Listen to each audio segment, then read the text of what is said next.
needs to bring his chops to hosting. He needs to host some sort of award show. Well, he hosted the ESPYs. Oh wait, sorry.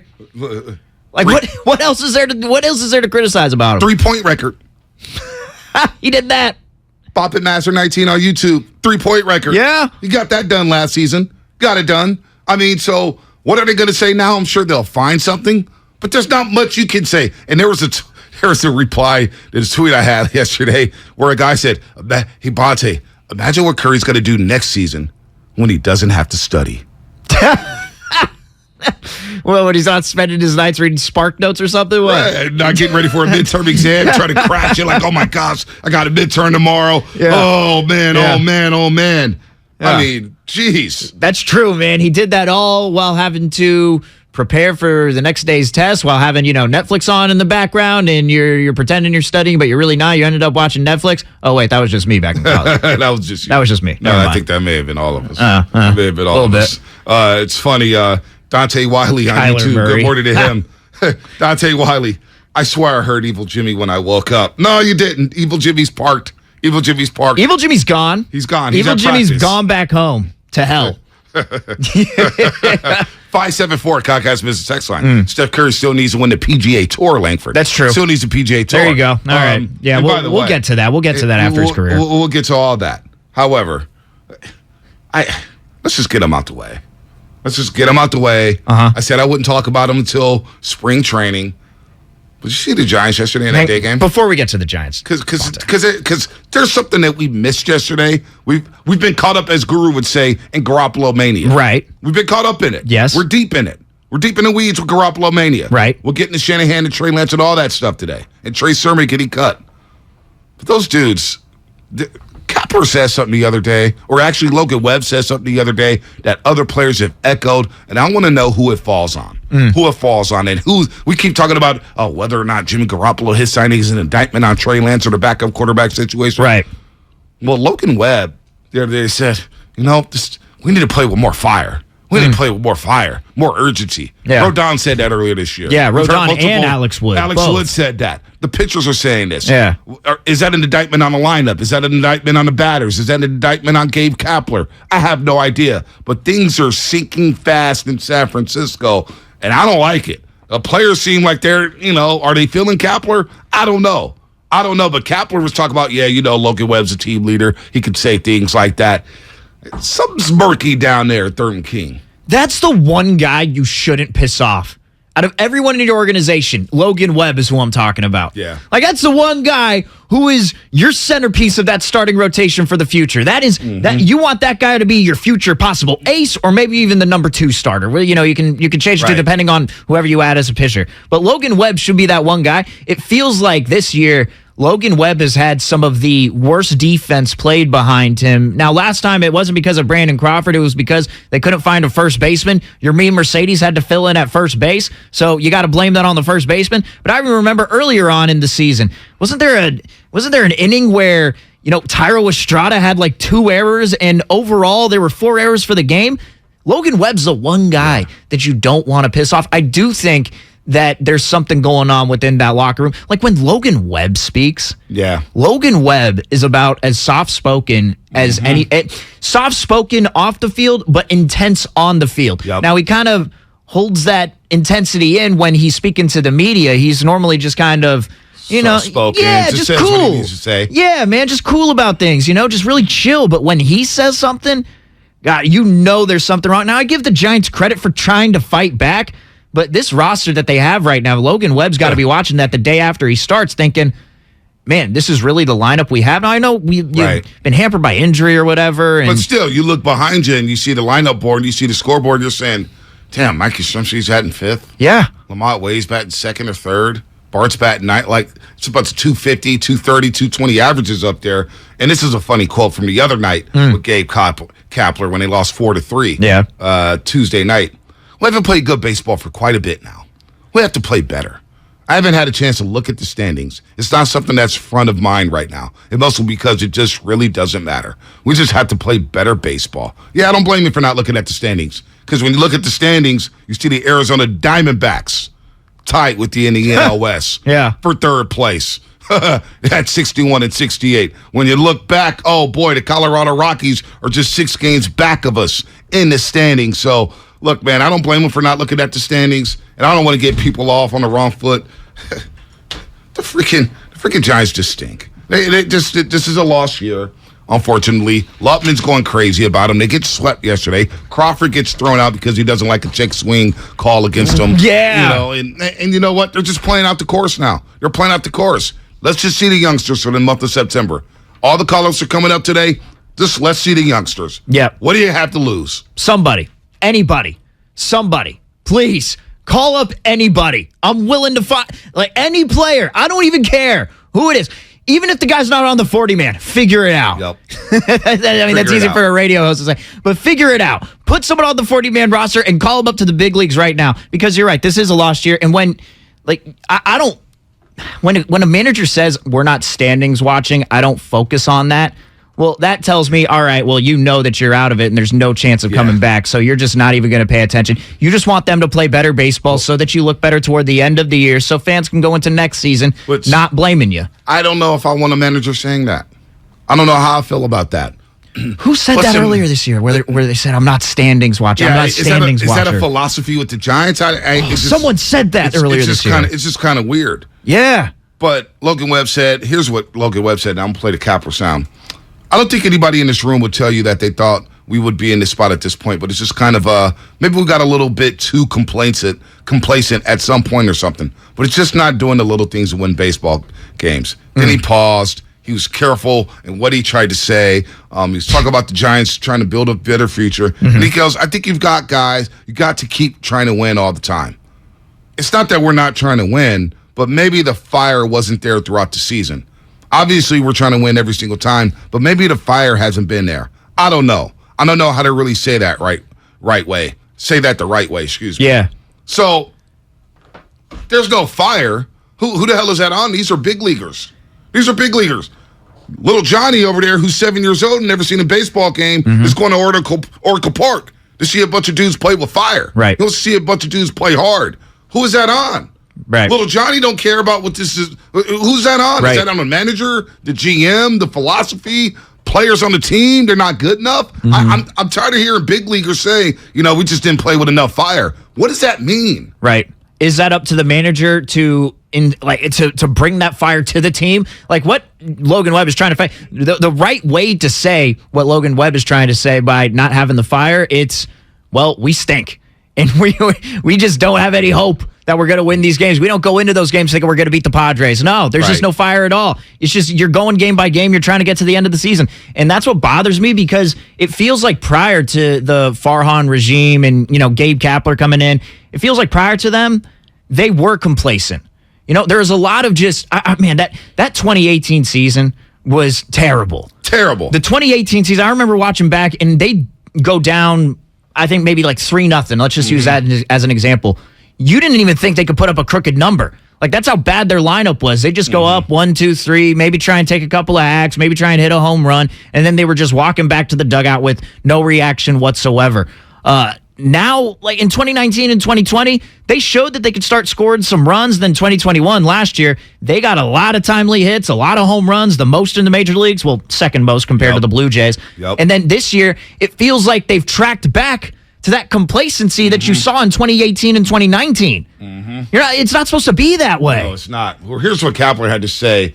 Because I got a thought on the Giants, and we're going to move on from them. Because I want to get everybody in the happy mood. We have Pilo coming in. Jeff Howe is going to join us in a few minutes here at 6:30. He had an interesting report about Jimmy Garoppolo and Don Yee about their surgery. He believes that it was a very strategic surgery. So we'll get to that in a little bit. But Gabe Kapler, here's what he had to say about Logan Webb's comments the other day about the Giants playing with the lack of fire.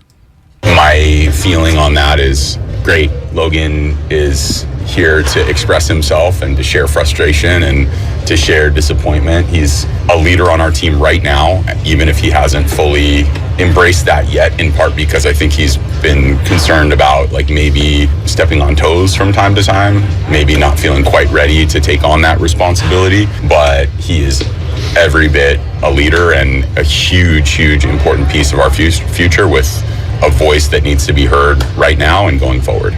Now, I wonder, you hear those comments that Kapler's going to have his players back. We appreciate that. But the one thing that knocked him in Philadelphia, and Howard Eskin from Sports Radio 94 WIP was discussing way back when the Giants hired Kapler. He was too much of a player's manager. Too cushy with the players. They felt a little too comfortable.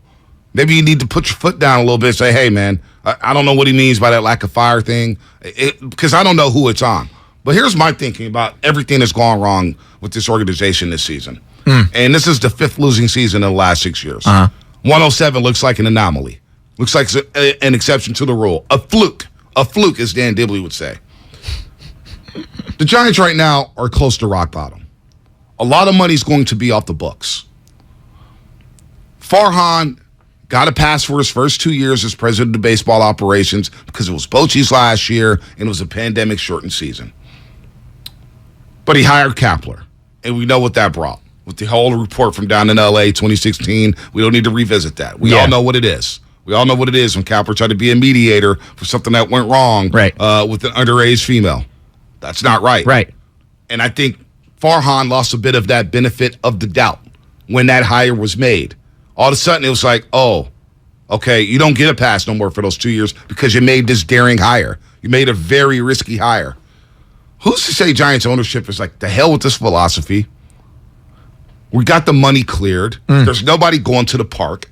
The fans don't like this brand of baseball. We hate all the shifting. We hate all the platooning. We don't know what direction we're going in. We don't have any everyday players. Right. The Giants ownership could just say, you know what? We're going to start from scratch. We're already there. Let's just bring in somebody new, whether that's Kapler, and I don't think they're going to fire Farhan. I don't think they're going to Kapler. I don't know. I honestly don't know about Kapler. I don't think they're going to fire Farhan. But who's to say Giants ownership just say, you know what? Let's clear the decks and let's start this thing from scratch. You're talking about for the whole team? For the whole damn team. They got Langford. They've got Logan Webb, Camilo Duvall. Yeah. And Joey Bart. Right. Maybe a Joey Bart. Yeah. That's it. That's 3 players on your 25-man roster. Yeah. You got no gold chains. You got no bat flips. You got no swagger. And you got 3 players that you could probably bring into 2023. Right. There's a lot to fix over this offseason, man. A lot to fix. There's a lot to fix. Like, I already mentioned the free agent wish list that I have, right? The 2 that I really want on this team. I want Trey Mancini at first. I want him to take over. Josh Bell would be a great second. That'd be like 1A and 1B for me. Trey Mancini or Josh Bell, right? Free agent wish list. Then as a shortstop, I'd love Xander Bogaerts. I'm done with Brandon Crawford. Like, just, you can put him on the bench, maybe platoon him at third base with another player. I don't know. But then it's like, all right, well, we've got the infield. Tyro Estrada's a nice little player. He can be up the player up the middle, but he can't be your 3rd or 4th best hitter. Like, he can't be that. He needs to be maybe the 7th, 8th, 9th best hitter on the team. I think he's a serviceable player. But then you look at the outfield. Like, I'm looking, Bonte, I was looking at I told you yesterday, I love lists. Yeah. Right? You love lists. I love lists, baby. You love lists. I love predictions. So I was looking at Bleacher Report. They wrote their predicting lineup for the 2023 season. Now, the infield, they shook it up a little bit. They actually had Jock Peterson going to the Yankees. That'd be interesting. But the outfield was the same. It was Lamont Wade Jr., Austin Slater, and Mike Yastrzemski. Wow. That's who they had in the outfield for 2023. Well, guess what? You come back with that outfield, and you're going to get a lot of people like our YouTube chat saying, we do not care about the Giants. Right. Please move on. Yeah. You bring that outfield back out there, and you're going to get 15,000 fans a night in freaking May. They ain't going to wait till August. They just won't come to start the season. Now, I give Slater a lot of credit. Like, he was brought in after dislocating his finger. He was brought in yesterday. He's still playing, so I give him credit. He's tough, but he's not an everyday outfielder. No, he's not. He's a guy maybe you want to bring in as a pinch hitter when you're going up against a lefty. Like, that's really it. And at home. Like, he's been shown that he can thrive in that situation. The numbers prove it. But other than that, like, you're not going to have him as an everyday player. So I agree with you. There needs some...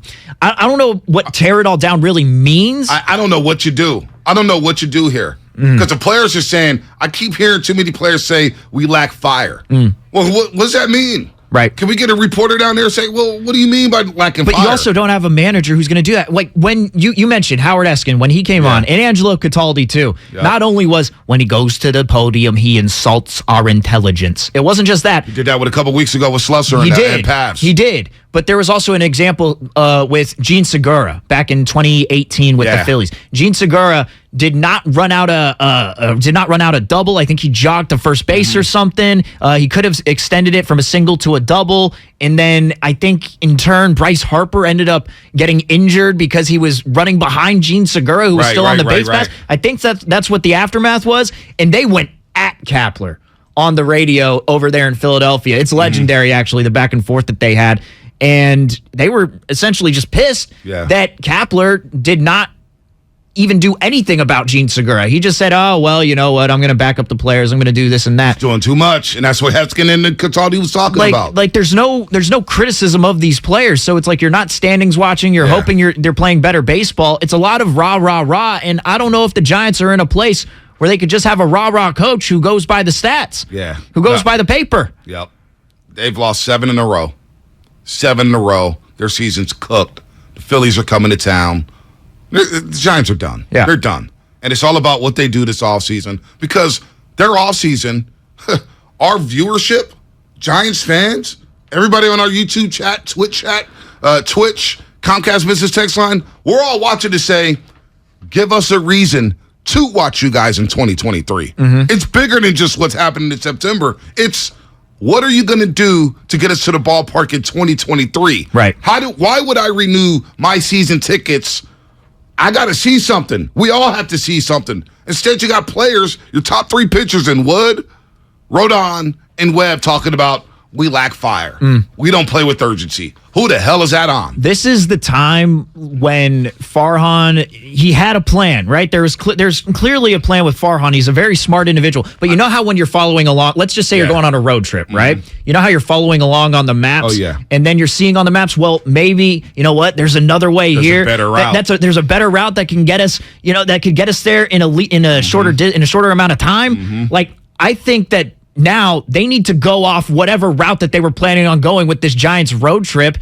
Do something this offseason. I don't think Farhan's a dumb person. Like I don't think he's a dumb president of baseball operations. He knows that he has to do something this offseason to bolster this roster, because whatever plan that he had, you could talk about the pandemic, whatever it is, but none of these players have been called up. Nope. What is the plan? So, you know, in the offseason, it's got to change. Something's got to happen. Something's got to happen, or a lot of us won't be back. Right. You're going to talk about fire. I won't have any fire watching the Giants.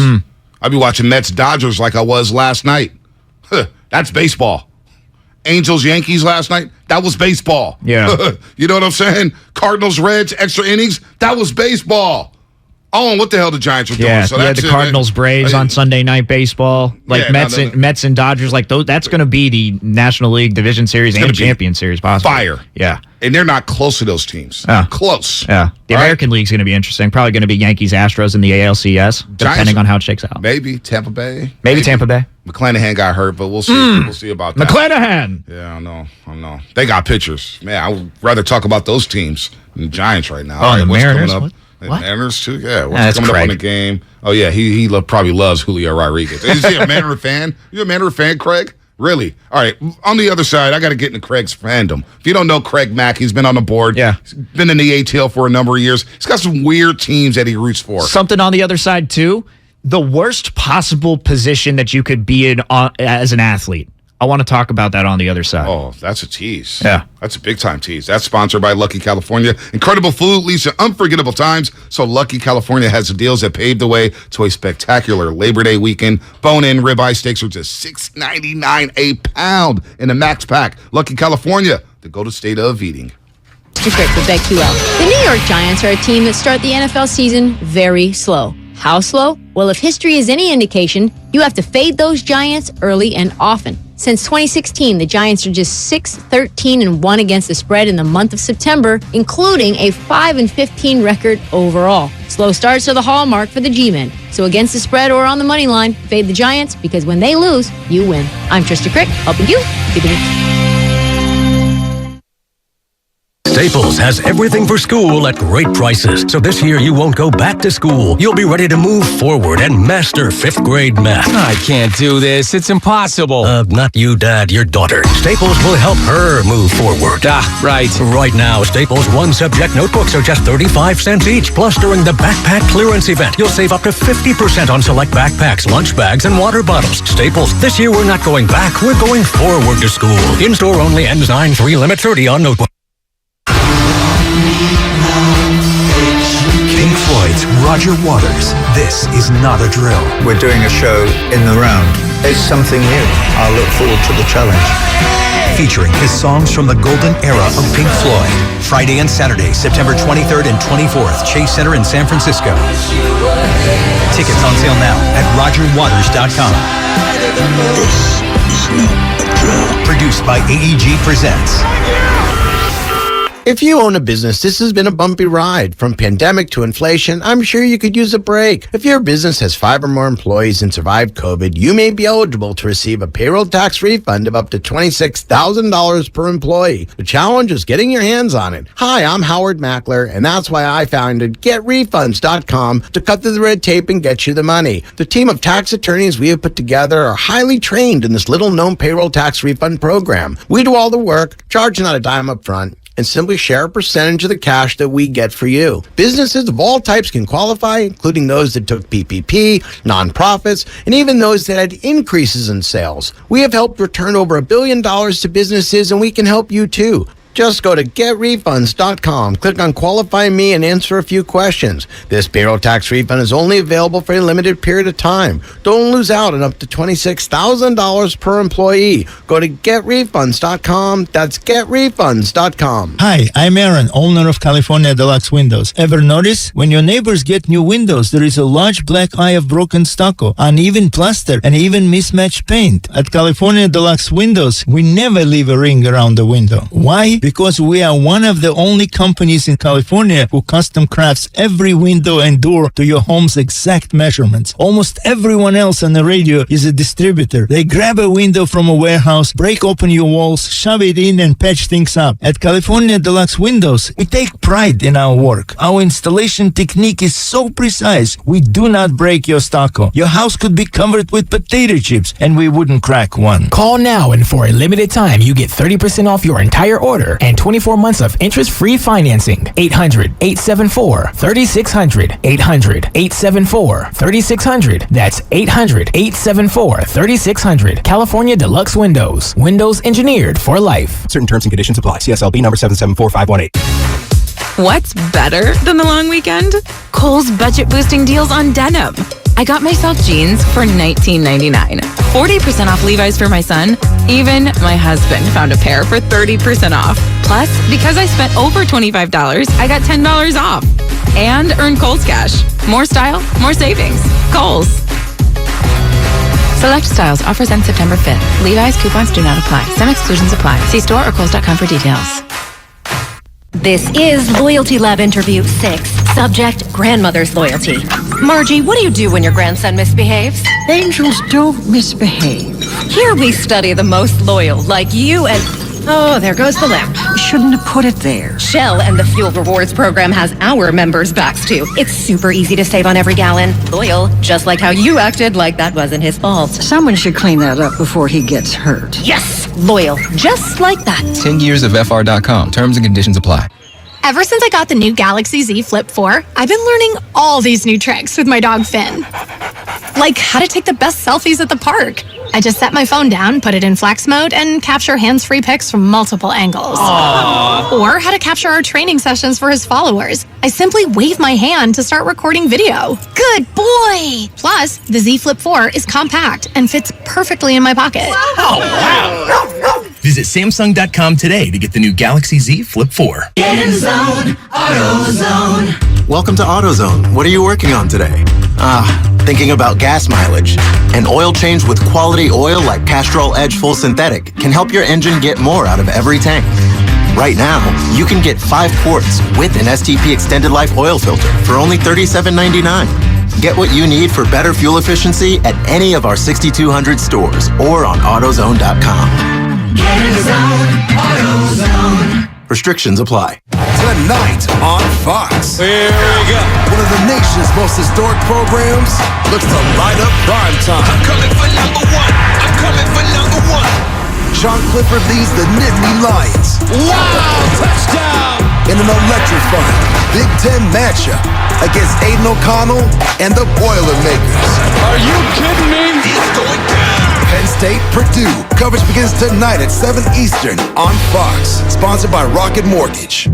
I love Law & Order because it's the same episode every single time. John Mulaney is bringing The Lost back to the Bay Area, September 17th at the Concord Pavilion. For your shot at tickets, listen to Willard and Dibbs every morning this week at 10:30.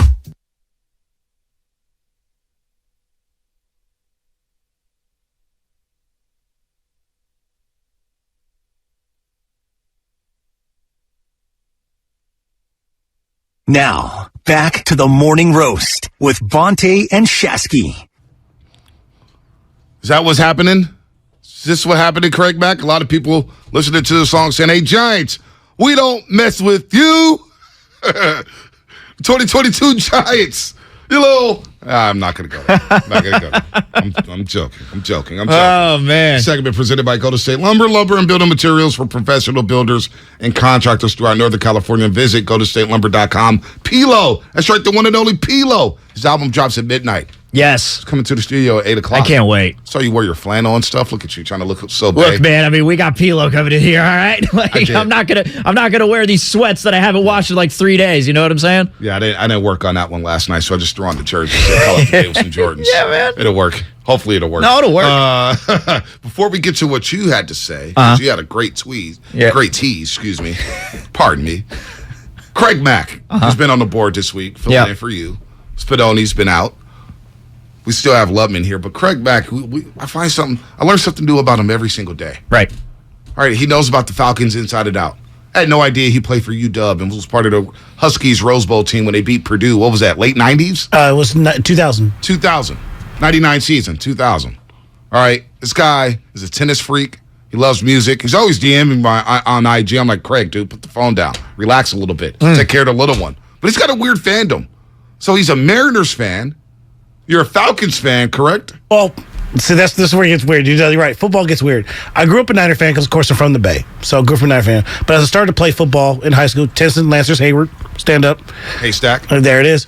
I became a huge fan of the Tampa Bay Buccaneers. So, because I was a big college guy. I loved Warren Brooks, Derek Sapp, all those guys all together. They ended up being on one team. So I became a huge Tampa Bay Buccaneers fan. So I've been riding out with them since 96. So, of course, throughout all those years, it's been my team. I can't, once I ride out with you, I don't leave. So that's my football team. And like you said, my baseball team is the Mariners because Griffey is my... Who's the hoop team? Hoop team Warriors, through and through. I've always been a Warriors fan, no matter what. So that's the one thing that's always stayed local. But, Mariners, because Griffey is my favorite player. Always have my hat on backwards, all of it. That's my dude. Warriors, Mariners, Bucks. Swear one. With all Warren Brooks and Derek Sapp. Yep, there it is. and Sean King at the helm, okay? Yes. Those days, baby. Yes. Oh, my gosh. Yes. Oh, man. And Manchester United, and I'm good. There you go. Manchester United as well. Mm-hmm. At least you're not a Laker, Yankee, Duke fan. Cowboy, Duke fan. You know what I'm saying? Yeah. Fans are just all the big name teams. Yeah. Oh, my teams are trash. They don't never go. There you go. Yeah, my teams are trash. My football team won a Super Bowl 2 years ago. Such trash. Yeah, I mean, well, especially since 2002. I mean, we did beat the Raiders, so sorry, didn't mean to bring that one up with your own coach. That one still hurts. Sorry, love it. Talk amongst yourselves in the back room. Yeah. No, I mean, they're ready to take over the show. All right, that's enough. I didn't ask for you, Lubman. He's got your hurricane gear on. It's a short segment here. Dude, Lubman hasn't worn Giants gear in 7 days. Could you believe that? They stink so bad. Lubman's quit on him. He's wearing hurricane season, baby. Yeah, see, there it is. My he's going to Star Wars. Say, all right, Lakeford, we got a couple minutes here. Yeah. Sorry, no, that's all good. You just blew the whole segment. Well, no, it's just last night, I'm watching Serena versus, I don't even remember her name. And Serena is going up against the number 2 ranked in the U.S. Open. And she was a very good tennis player. Nobody was on her side. Nobody. There is no tougher position to be in as an athlete than being on the opposite side of Serena Williams, especially in 2022. I'm going to take a crack at the name. Annette Cantaviet. I'd have to look that up. Hang on one second, because I actually do have the pronunciation. I just can't remember off the top of my head. Kontaviet. Let me know if I'm right. Okay. She's from Estonia? What Kontaviet. It was Kontaviet. Kontaviet. Yeah, that's what it was. I remember them pronouncing it Kontaviet last night. There you go. I couldn't remember off the top of my head. I needed to look that up. Sorry, I needed to do the research. But coming up next, so she faced the number 2, right? Yeah. In the U.S. Open. Now she's facing the 46th ranked tennis player in the world. Currently, Serena is 53. Ala Tomljanovic, who is from Australia, but also from Croatia as well. She is 28-20 this season in singles matches in 2022 this year. 28-20. 363 and 273 overall. Wow. 363 and 273 overall. Now, you want to compare that to Serena Williams? Well, Serena has not exactly had a record like that. She is nowhere near 200 losses. She has over 1,000 wins. She has an 846 winning percentage overall. She's legit in her career. Oh, Serena's the greatest of all time. Just imagine being on the other side of Serena Williams, at though. Arthur Ashe Stadium. At Arthur Ashe. And you have Tiger Woods in Serena Williams' box. You have Spike Lee, Gladys Knight, Seal, Anthony Anderson, Dionne Warwick. Mike Tyson the other day. Zendaya. Except Mike Tyson had no clue. Zendaya. You know what I'm saying? Yeah. Like you got all these stars, and it's just going to get more and more intense. And it's going to just come down on whoever's played against Serena. Boy, whatever she serves an ace, or you know what I'm saying? She wins a point. She wins a set. Yeah. The crowd's just going to get louder and louder and louder. And she just knocked out the number 2 seed in the entire tournament. Who the hell's... Maybe this is going to be a storybook ending for Serena, who's 40 years old, and is going to evolve from tennis. That's how she uses it. She didn't say retire, but evolve from tennis. So it was a great scene last night. It was. That felt, and look, you had some great WNBA games last night. The Aces, they won against the Seattle Storm. You had the Chicago Sky. They won their game against the Connecticut Sun. Candace Parker balled out. So it was a great day for women's sports. Awesome day. It's starting with Serena Williams. As she's phasing out of her tennis career, like, we're not going to see anything like this for forever. She's iconic. You know what I mean? Like, I don't think we appreciate that enough. Like, when we're watching Tiger, when we're watching Serena, like, we are watching something that's not going to be duplicated. Well, that will never be duplicated in our lifetime. How many new golf fans and tennis fans are there because of Serena and Venus? Man. And because of Tiger Woods? Can't even quantify that. You can't even quantify that. There's so many.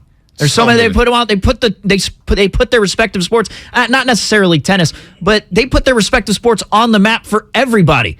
Like tennis and golf, there was a certain segment of people who they'd have as fans, right? They had a very interesting fan base. Right. Whereas golf and tennis now, it's very inclusive of everybody because of Tiger Woods and because of Serena Williams. It's actually kind of crazy watching Tiger in the stands there. It's like one legend fist pumping. Doing the Tiger fist bump in there. Tiger, but man, they were going back and forth in the first set, then the second set, the number 2 ranked player just absolutely took over. But then in that third set, once Serena goes up by 2 games, it's over. You're done. You're done. I feel so bad for whoever has to be on the opposite side of her because everyone is going to be focusing on Serena. And if you look at the last player who she's facing, her last match in round 2, dude, they don't even have seats in the court she was playing. Yeah. They have benches. And now she's going to be at Arthur Ashe Stadium. Yes. Trying to navigate. With people in the nosebleeds who could barely even see the tennis ball. I have friends here. My homie Randy Sims, he lives in New York City right now. Shout out Reardon High School. Shout out Arizona Wildcats. But Randy was out there at the first game. He was out there. And you're right, 925. I am a casual PSG fan. I am casual. I'm a Tottenham fan. That's fine. I admit it. I just bought the jersey because it looks cool. Thanks, 925. Would you want it? Do you want it? Psych. I mean, you want to talk about turmoil in the locker room. I know we're talking like Jimmy G and Trey and all that, but PSG, what's going on? Mbappe. Took 9 shots in the last game. There's something else that happened? Maybe you can tell me about it during the break. Yeah. Let's get into the Niners, man. We got more Phil Simms sound from yesterday. He joined us on the roast. We got Pilo coming to the studio at 8 o'clock. The saga goes on with the 49ers. The saga continues. Also, Steph Curry. What a day for Stephen Curry. How about that?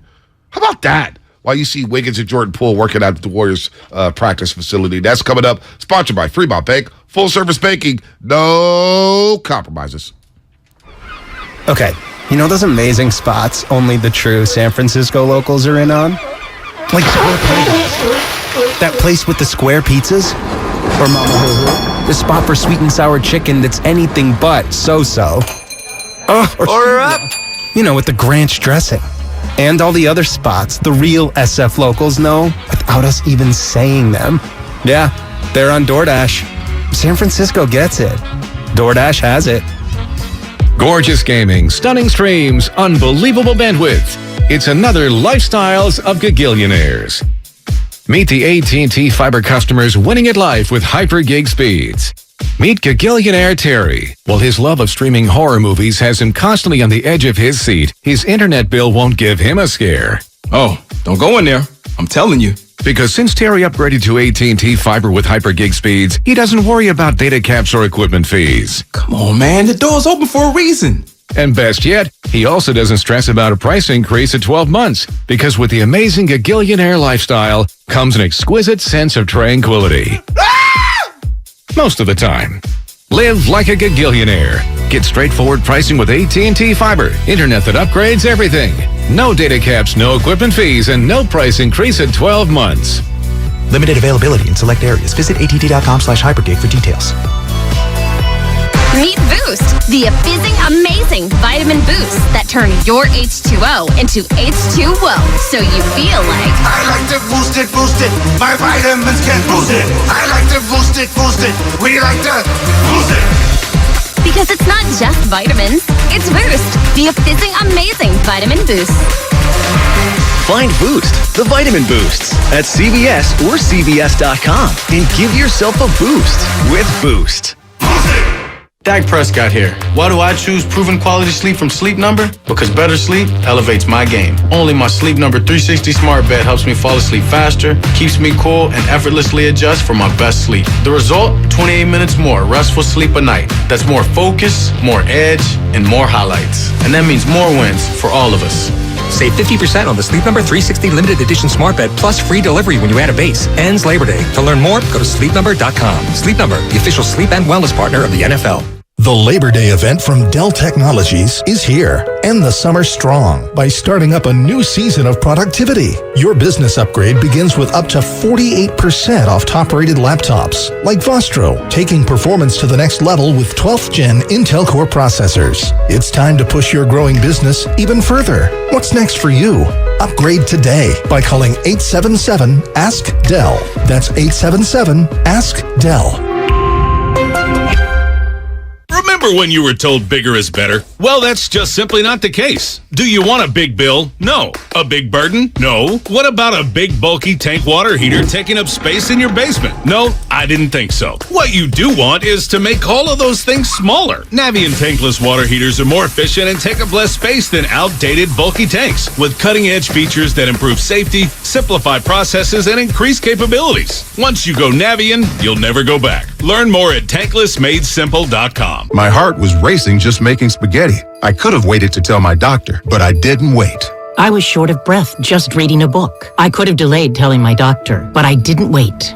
They told their doctors and found out they have atrial fibrillation, a condition which makes it about 5 times more likely to have a stroke. If you have one or more of these symptoms, irregular heartbeat, heart racing, chest pain, shortness of breath, fatigue, or lightheadedness, this is no time to wait. Contact your doctor. Brought to you by Bristol-Myers Squibb and Pfizer. Kansas City Steak Company, another AmericanEagle.com success story. Started in 1932 as a family-owned butcher shop, today they're a leading distributor of superior all-American steaks delivered right to your door, ready for the grill and your taste buds. When it came to their website, an average site wouldn't do. They chose AmericanEagle.com to take their website to the next level. With a dramatic increase in competition and a softening market demand, they had 2 challenges: improve their brand presence and message, and produce a positive return. AmericanEagle.com got to work and executed usability studies and detailed audits of site experience, digital assets, and marketing. The result? An integrated digital marketing and customer experience plan, organic traffic increase of 20%, and a long-term roadmap for success. If you love great steaks, go to KansasCitySteaks.com for website design, development, and online solutions that bring efficiency and results. Visit AmericanEagle.com. If you need a results-driven website, call the team at AmericanEagle.com at 877-WebNow1. That's 877 877 WebNow 1. You might not have the biggest garage on the block, but with eBay Motors, there's 122 million parts right at your fingertips. Whatever you need, there's something that fits your vehicle. Air filters, tires, seat covers, and more. Get the right parts at the right prices. ebaymotors.com. Let's ride. Breaking news on 95.7 The Game is brought to you by Beat the Street. For tips to win a $5.6 million prize. Listen wherever you get your podcasts. Oh my God.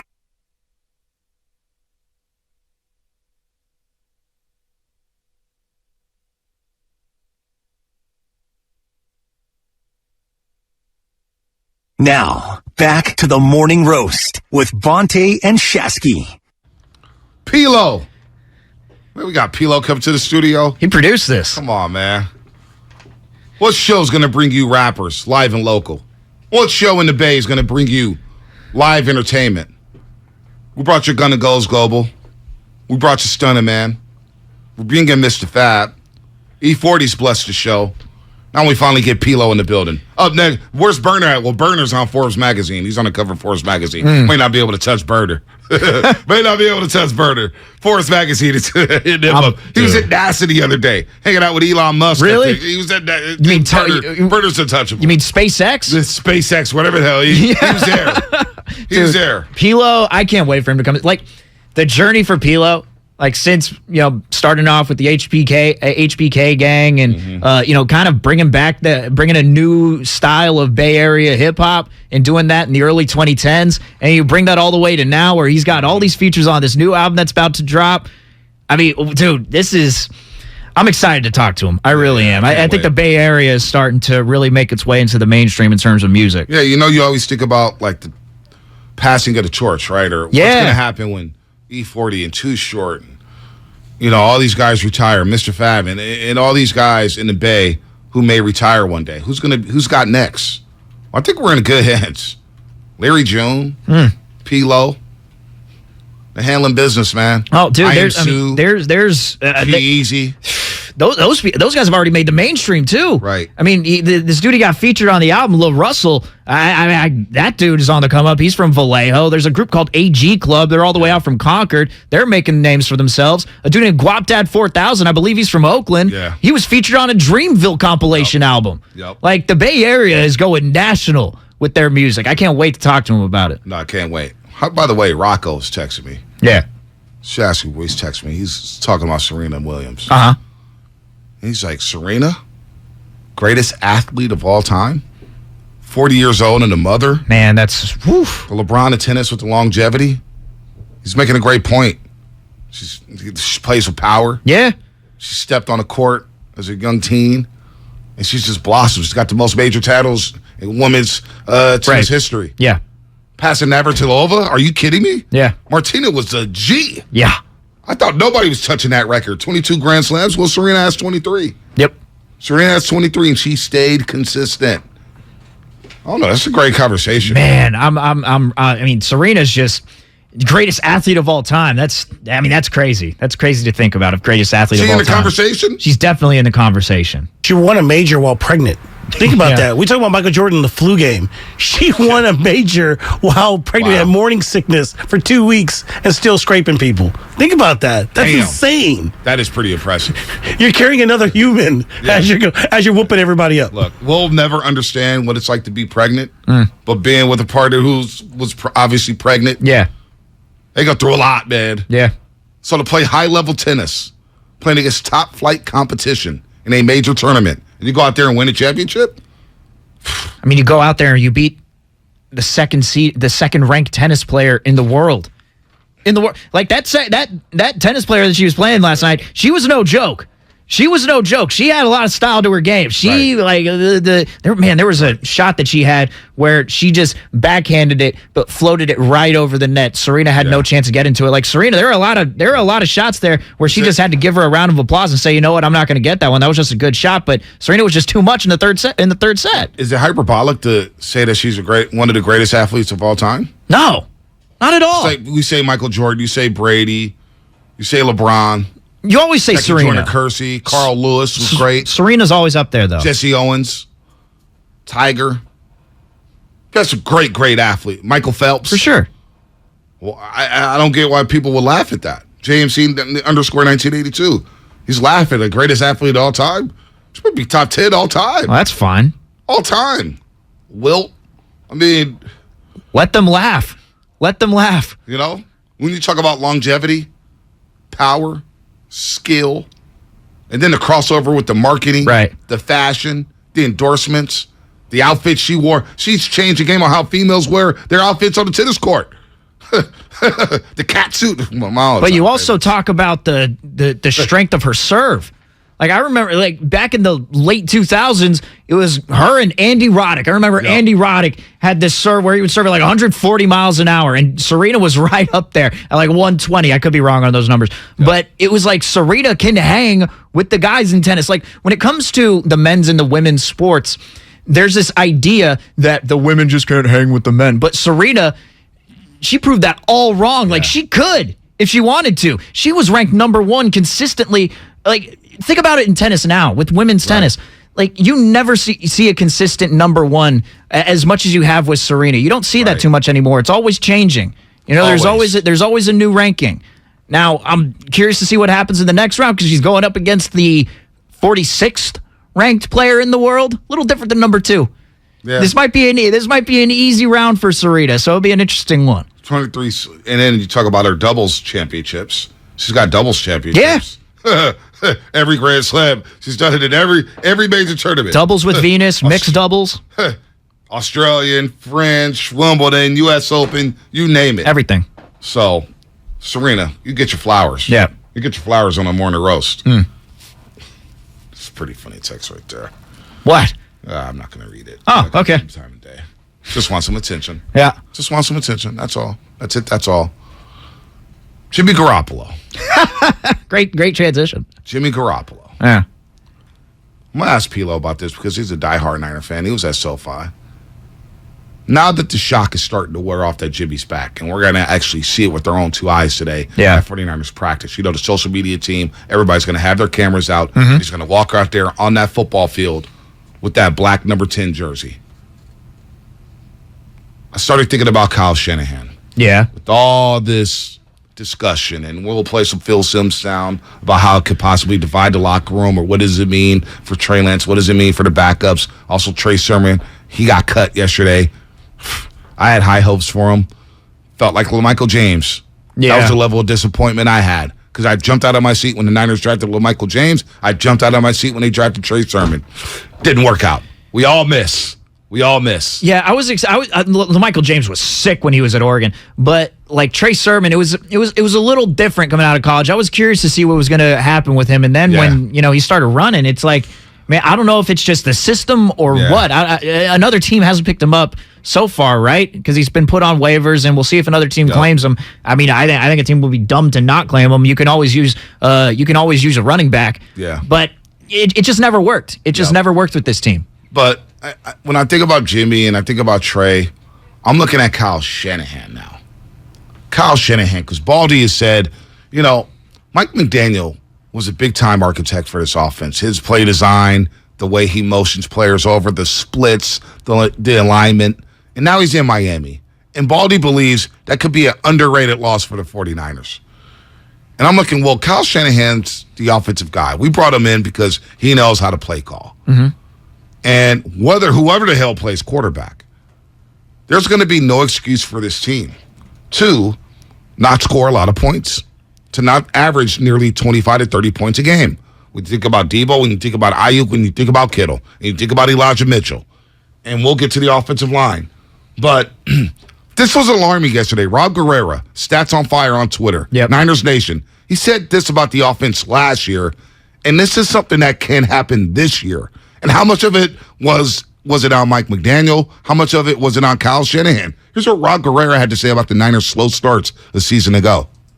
The 49ers last year did not come out like gangbusters, guys. There was 11 times last year, including the playoffs, where they scored 10 points or fewer in the first half of games, including 6 in the first 8 games. They came out, and they were not lighting it up on the scoreboard with Jimmy Garoppolo.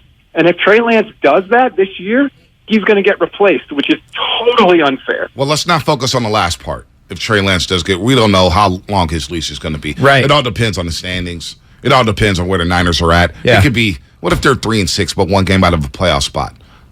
Is Trey still going to play? I mean, I don't know. I don't know how long the leash is. I've given you my leash. I've given you my leash already. I want to respond to that, and I'll get to the leash in just a second. We'll get to the leash, but the slow starts. Right. Because we all say, Shanahan schemes up those plays. Uh-huh. What was the first? What did Mayoko say a couple years ago?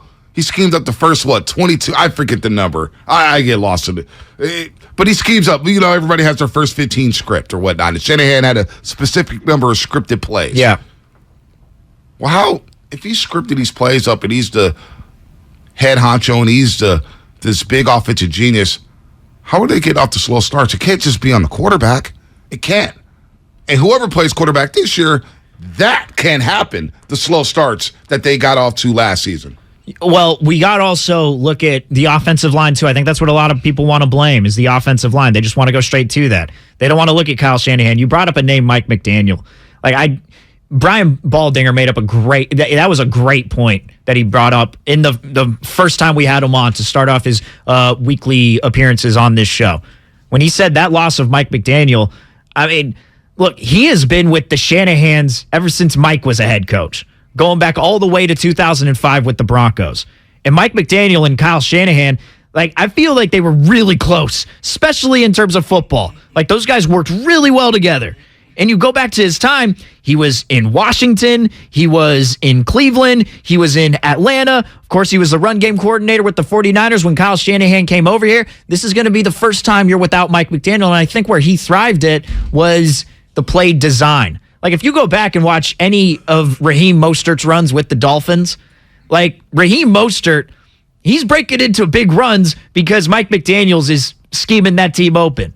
That play design, it shouldn't go unnoticed, but this is the test for Kyle Shanahan. We're going to be focused so much on the players, but it's up to the coach to put your players in the best position to succeed. Exactly. And he's got to put Trey in that position. Right. Trey Lance has to be in that position to succeed, and he's got the weapon. This is the best weaponry I believe Shanahan has had at his disposal. With Deebo, Ayuk, Kittle, Danny Gray now wearing number 6. You have Elijah Mitchell. Jordan Mason looks like he looked like he could contribute in the backfield. You still have Jeff Wilson Jr. after waiving Trey Sermon yesterday. They pick up a lineman from the Cleveland Browns. We'll get into that in a little bit. Yeah. Listen, Shanahan, there's no excuses on why this team can't be one of the more explosive teams in the NFC, Langford. There's no excuse. I agree. There shouldn't be any excuse. Kyle Shanahan, right? I'll just give you the leash now. Look, my leash for Trey Lance is at least until the bye week. Yesterday, as we're talking, we're talking to Rob Guerrera, we're talking to Phil Simms. They're saying that, the noise is going to be so loud if they go 0-2 to start. Fans are going to be calling for Jimmy. Everyone's going to be calling for Jimmy. Well, according to them, they just got Jimmy as a backup because that was the only team left, and he decided that he wasn't going to go anywhere else. Jimmy Garoppolo, that is. If you automatically bring in Jimmy G, Trey Lance is the one guy you traded up for. He restarted their clock. Right. As the 49ers head coach and the GM, John Lynch and Kyle Shanahan. They got to this point, you know what? We're at the end of Jimmy Garoppolo's contract. We're going to try and get a new quarterback. Jed York has trust in us. All right, we're going to trade up 2 picks in order to get this guy. A net total of 3, but really it was 2. And then we're going to build our team through Trey Lance. That's our plan. Yep.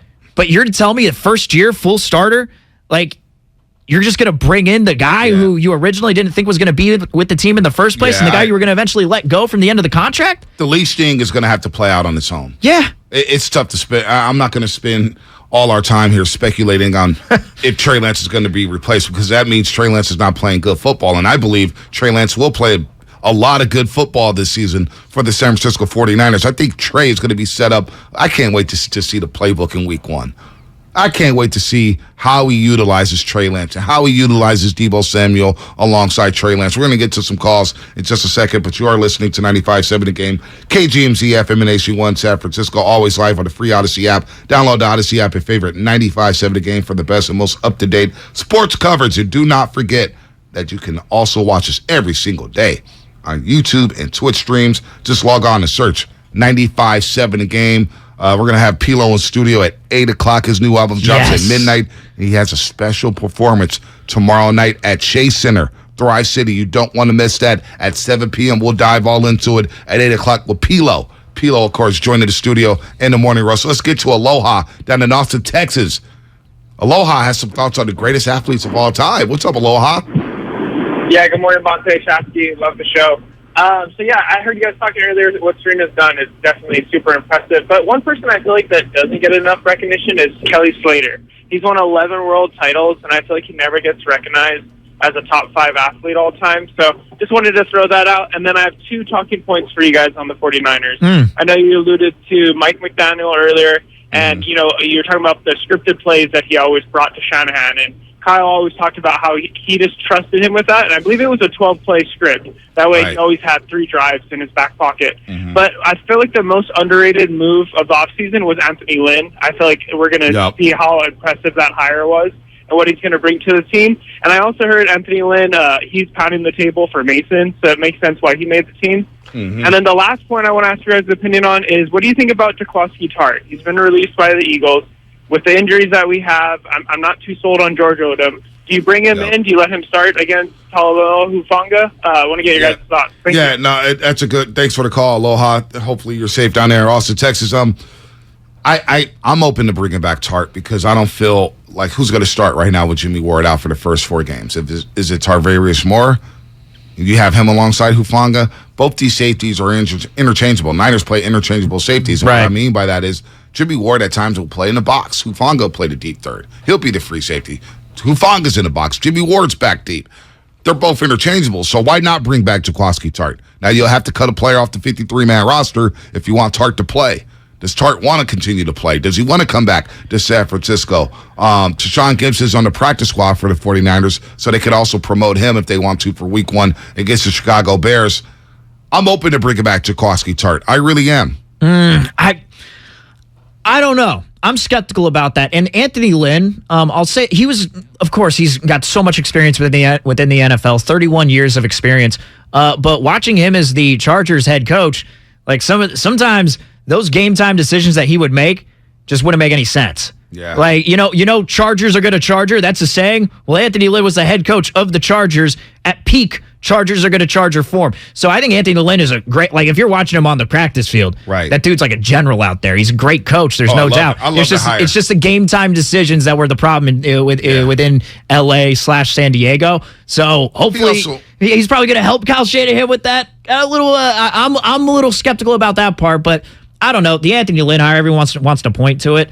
I'm more focusing on Chris Forrester. Yeah. What does the run game coordinator do in place of Mike McDaniel, the guy who's been your run game coordinator ever since the Shanahan era started? Right. Yeah. What's that going to look like? Yeah. What is it going to look like? What is the passing game going to look like? Are they going to get back to more boot action, more stretch zones, less RPOs? Right. I'm not sure what it's going to look like. The alignments. Look, Shanahan's the architect. I'm going to give Mike McDaniel his credit, but the Shanahans discovered Mike McDaniel. Right. The Shanahans are the professors here.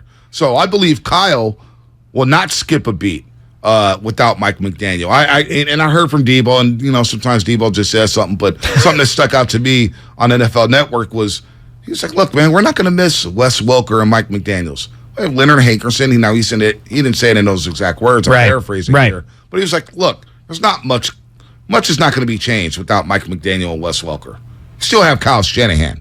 Right. That's the most important thing. For so sure. I'm looking at Shanahan, despite all the noise from everybody about the quarterback position, and without Trey Sermon or whatnot in the offensive line, I'm still looking at Kyle Shanahan to basically establish himself as one of the premier play callers in all of pro football. That's what I'm looking at. I'm not trying to say that, the Niners are automatically going to go 8-9 now that they don't have Mike McDaniel. That's not what I'm trying to say. But if the offense falters this season and maybe doesn't live up to the expectation that we've seen in previous years, that might be one of the talking points that could come into play. What happened there? So we got to wait for the season to see how it all plays out. I'm not going to make any judgments. I still think this is absolutely a playoff team. There are no excuses to not make the playoffs, and I don't care what anybody says about the damn offensive line. Right. Okay? You should make the playoffs despite a subpar offensive line. Coaching should get them get them through that. You can't just say, "Oh, we have a bad offensive line. If they go 8-9 this season, it's all good if we miss the playoffs." No. This is your time to strike right now. The NFC is a very weak conference. Right. The conference stinks. It's no good.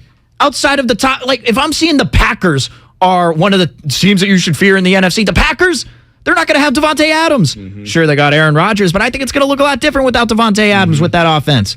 Like, I'm not high on the Packers. I'm high on the 49ers this season for the NFC.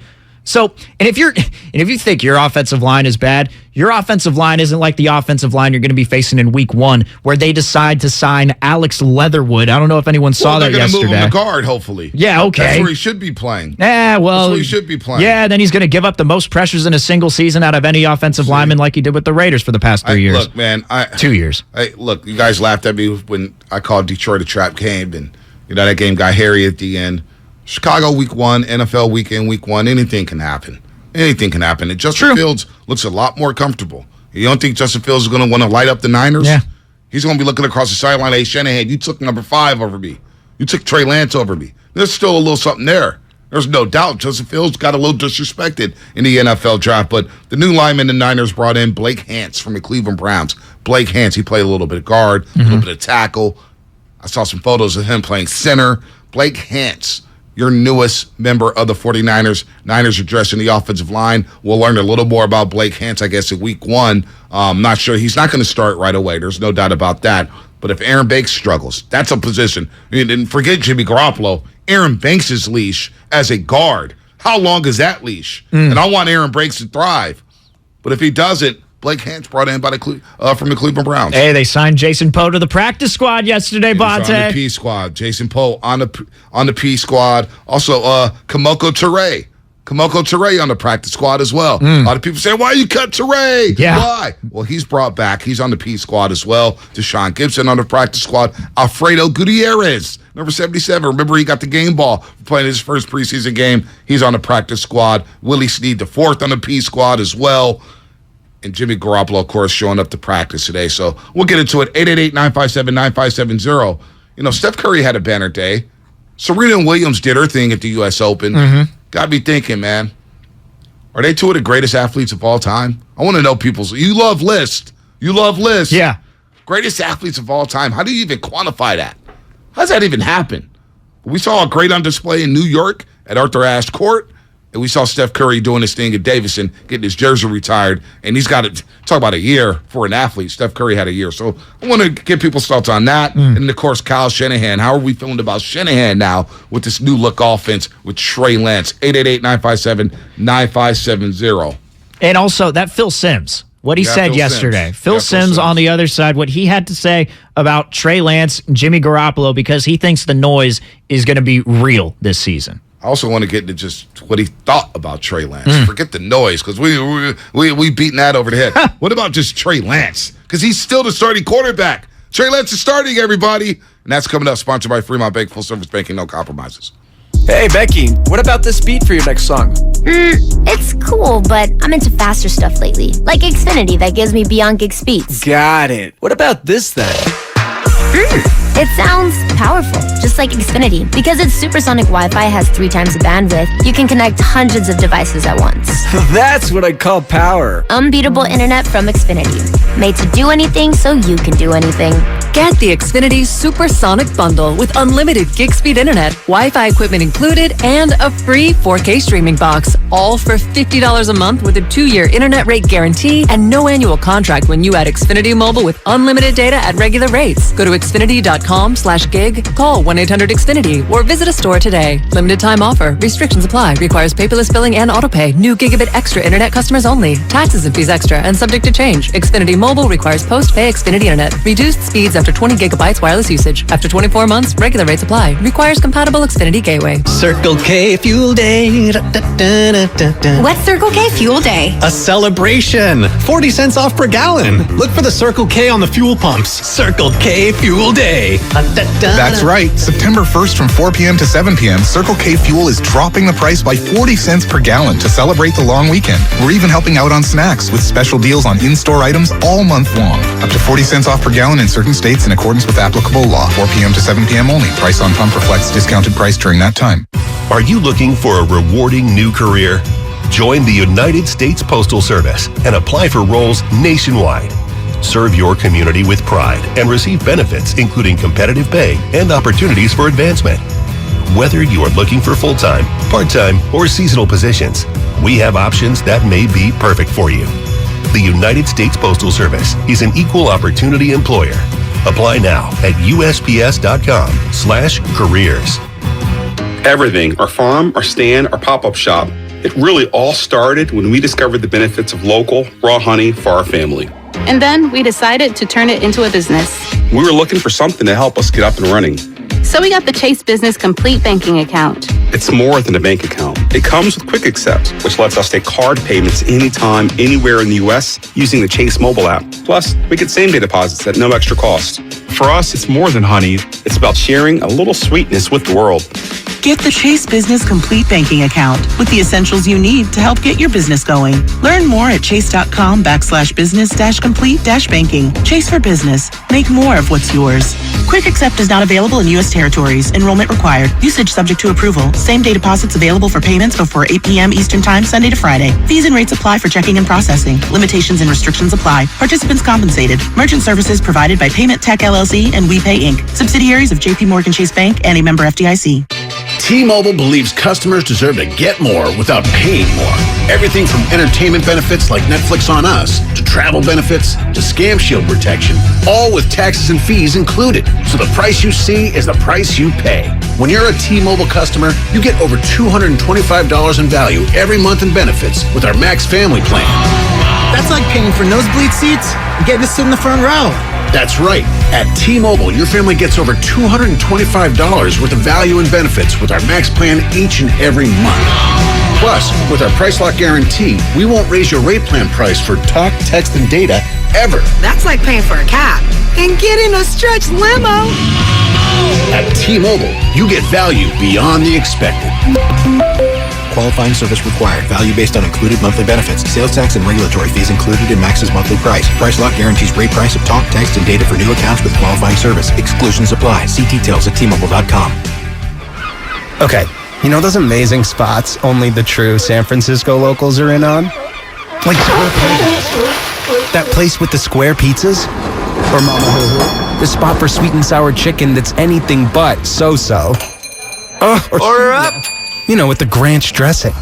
And all the other spots the real SF locals know without us even saying them. Yeah, they're on DoorDash. San Francisco gets it. DoorDash has it.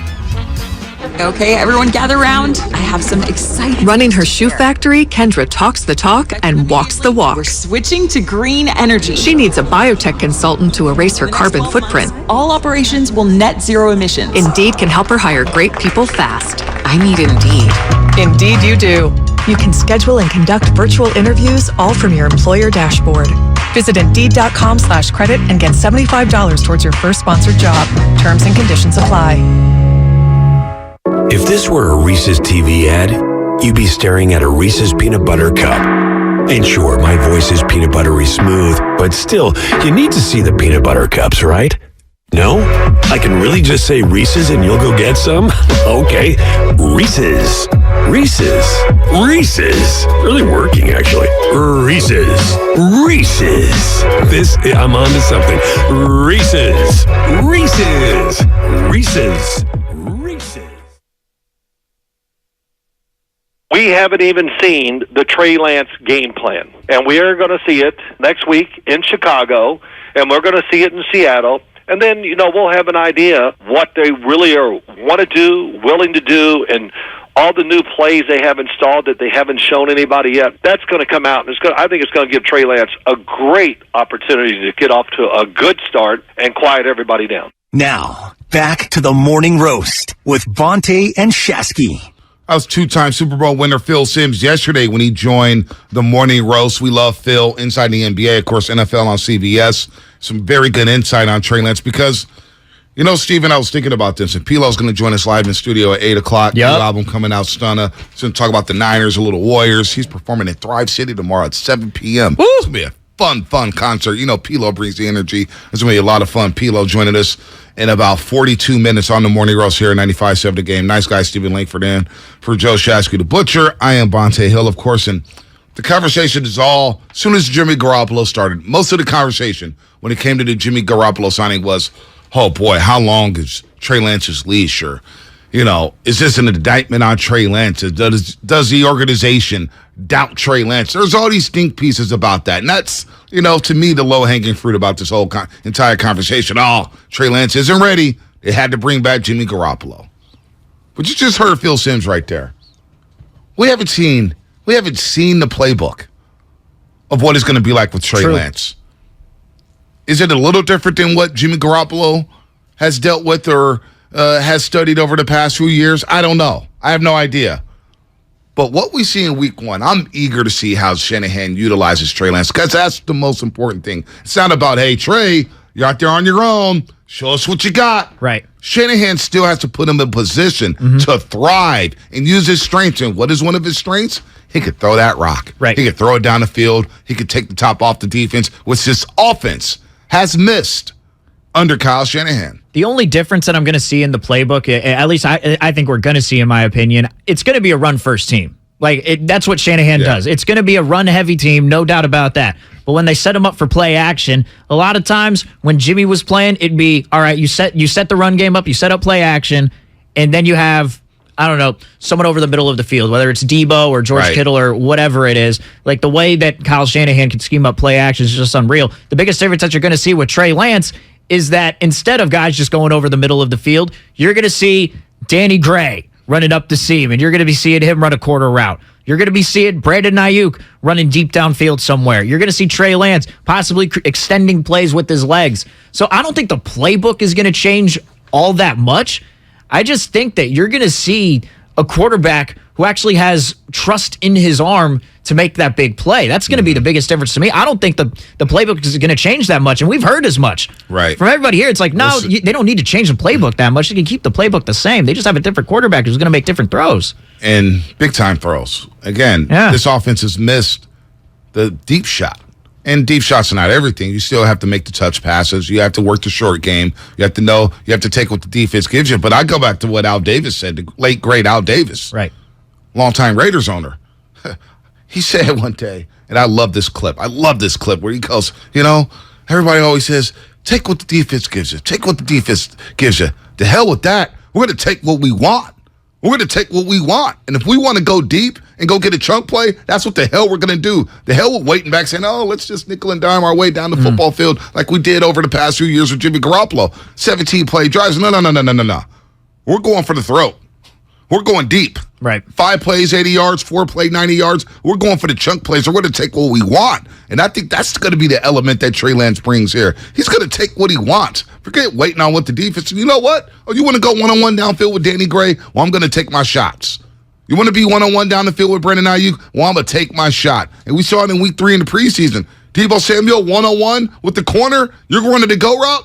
Well, I'm going to go take my shot. That's a shot Jimmy Garoppolo didn't take. Right, and it's going to be a lot of I also think, though, there's going to be a lot of plays where they're just going to try and just tire out the opposing defense. Right. How many times did we see it last year where the Niners would possibly be pinned back within their own 10, let's just say within the 15?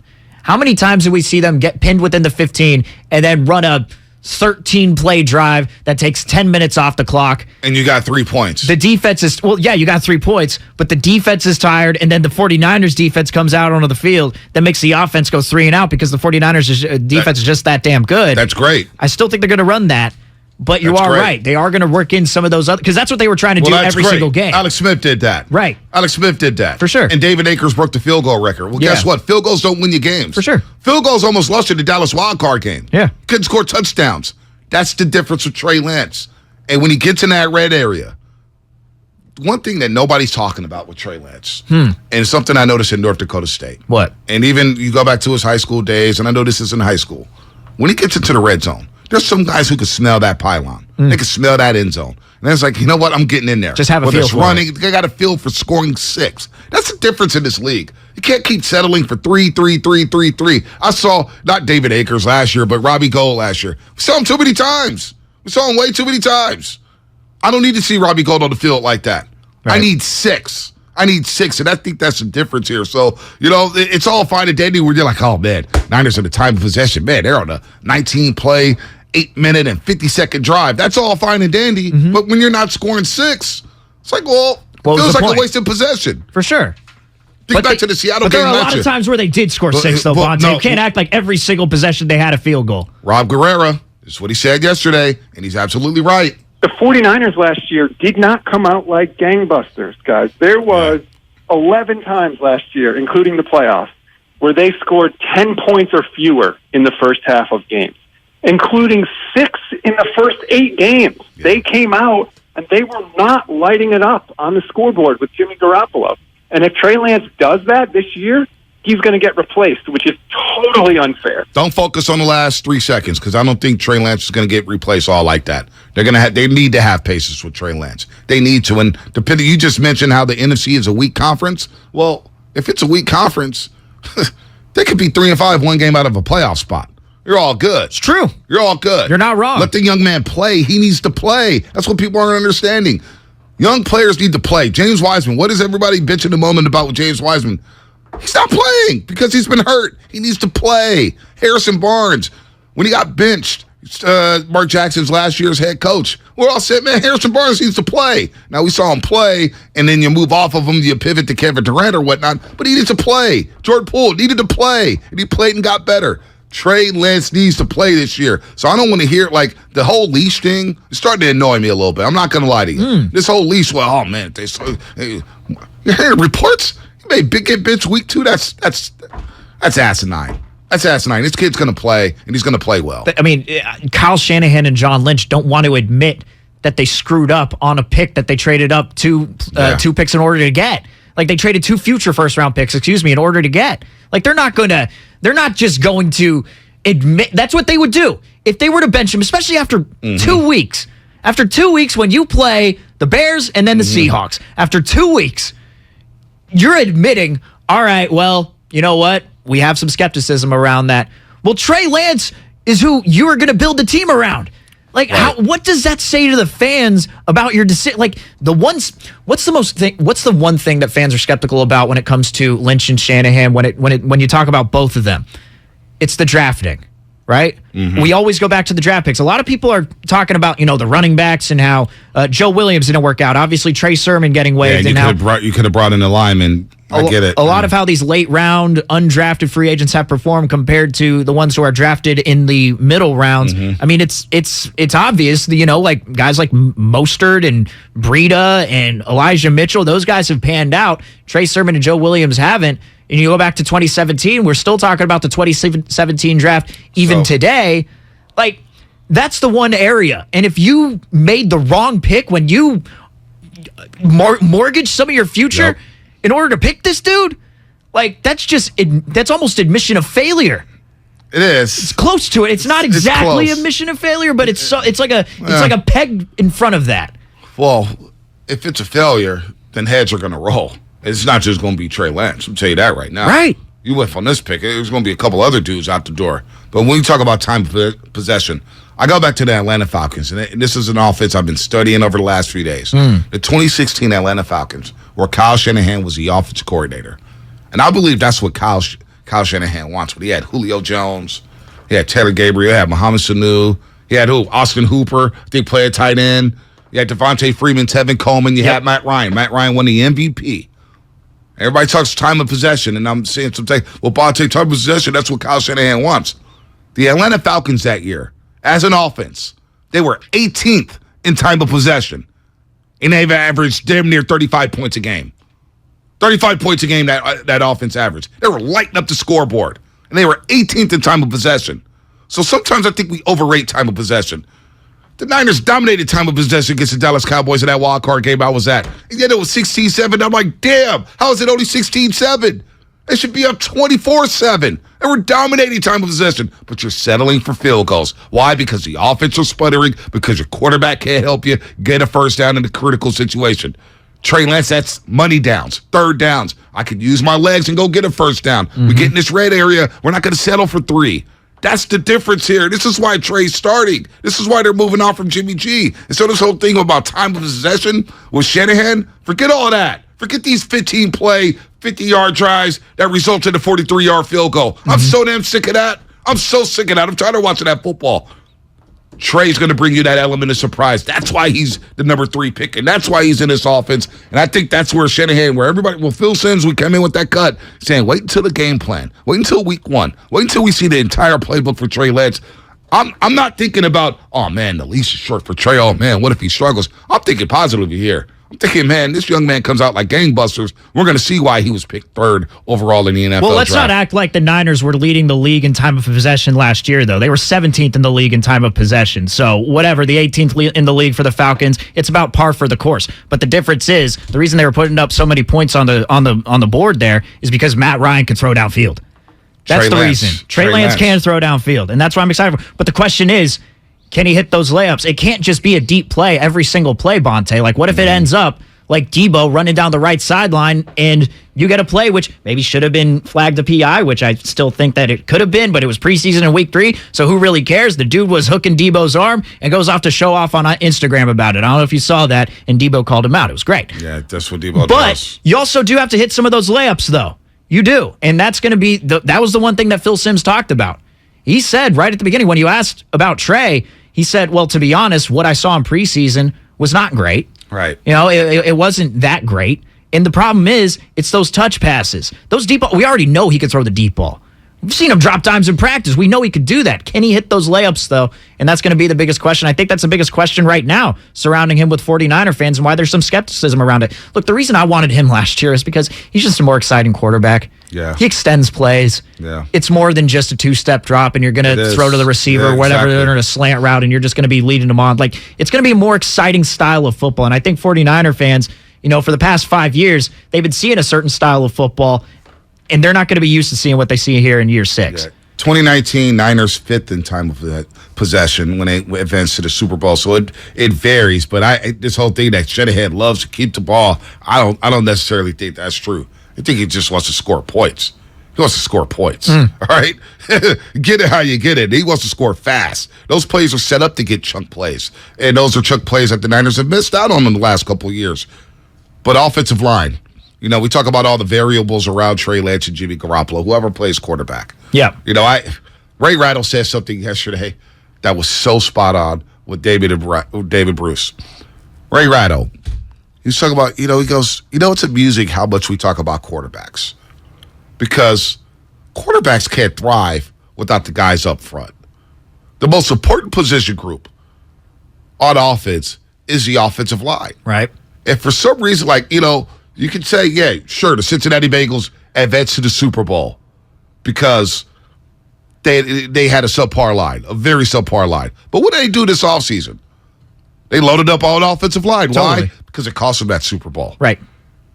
Joe Burrow got hit over and over and over and over. They saw their franchise quarterback say, damn, he's already got his knee torn up in his rookie season because we had a bad offensive line. He almost got hit out of the Super Bowl because of our poor offensive line. And if it wasn't for Jamar Chase and T. Higgins making big-time plays alongside Joe Mixon, damn, we wouldn't have made the Super Bowl. We would have invested in the Super Bowl as well as Andy Reid's and Patrick Mahomes' bad decision-making in the AFC Championship. But this whole thing about maybe you can navigate the season with a poor offensive line, you ain't winning nothing with a poor offensive line. I'm here to tell you that right now. You don't fix this interior line, the Niners aren't doing anything, no matter who's playing quarterback. Well, I can agree with that in terms of, like, you're not going to be... No, the chances are if you have a subpar offensive line in the NFC Championship or the Super Bowl, you're probably going to lose. That I agree with. It's just the notion that you're not going to be making the playoffs. That's the one that gets me, Bonte. Well, it's easy. They added an extra team. Right. You miss out on the playoffs. Like, I'm just saying it's the playoffs, like, in general. All right? I'm not talking about... Oh, yeah, you're going to win the Super Bowl even with the subpar offensive line. No, I don't think so. If you have a bad offensive line, guys are going to get hurt. Guys are going to drop. Quarterbacks may drop. Running backs may drop. Receivers may not get the ball. So you may not make the playoffs with a bad offensive line. And, you know, we also need to see what happens through the season, too, in terms of injuries, because the Chiefs, I mean, you remember how many third-string offensive linemen they were rolling out there? And it caught up to them. And it did. It caught up to them. It did. It caught up to them. You know, you think about the Bengals, it caught up to them. That stuff catches up to them. So we'll see about the offensive line. Again, Trey Sermon yesterday, if you're living under a rock, Trey Sermon got waived by the 49ers. How are people feeling about that? Are you up in arms about that? I thought he should have been waived in the first place. Damn. Yeah. So John Lynch last week said he was a star at practice. Yeah. I didn't really see it. I mean, when I'm looking at this dude, I'm like, damn, he is huge in stature. Like, there's no reason this guy shouldn't be dominating right now. But when I see him on the field, I see a lot of toe tapping behind the offensive line. You know how, like, Le'Veon Bell, the patience that he would show behind the offensive line, but then he would hit the hole with some speed? Well, Trey Sermon, it feels like, would tiptoe behind that offensive line and try to find a lane, but couldn't, and so just decided to run into somebody, and it didn't work. Again, that third week of the preseason, he made a couple of runs that were okay. Right. But there were also some which were a little head-scratching. So I'm not surprised that this happened. And I think Jordan Mason also brings you something on special teams as well. 650 Comcast Business Text Line. I'm nervous Trey going to be taking a lot of punishment behind our offensive line. Burrow 2.0. Burrow 2.0. I don't know about that. Well, their star left tackle ended up getting hurt that year. It was a rookie left tackle, Jonah Williams. Like, I look, man, there are not a lot of good offensive lines in the NFL. There are not. There's not a lot of elite O-lines. At least you have Trent Williams. At the very least, I think Burford is going to turn into a player. Left guard, there's going to be some question marks there, and especially at center, although Jake Brendel, preseason stats look good, Bonte, the PFF grade.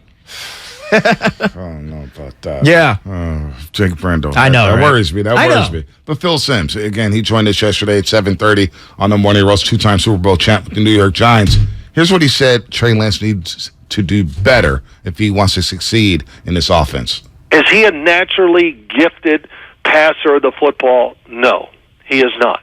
But I've always said this and believe it. And Jalen Hurts, you name guys, when you stay in the NFL, every year you got to be a better passer of the football. Now, Trey Lance can throw. We know that. He's got a strong arm and all that. But he's got to control it more.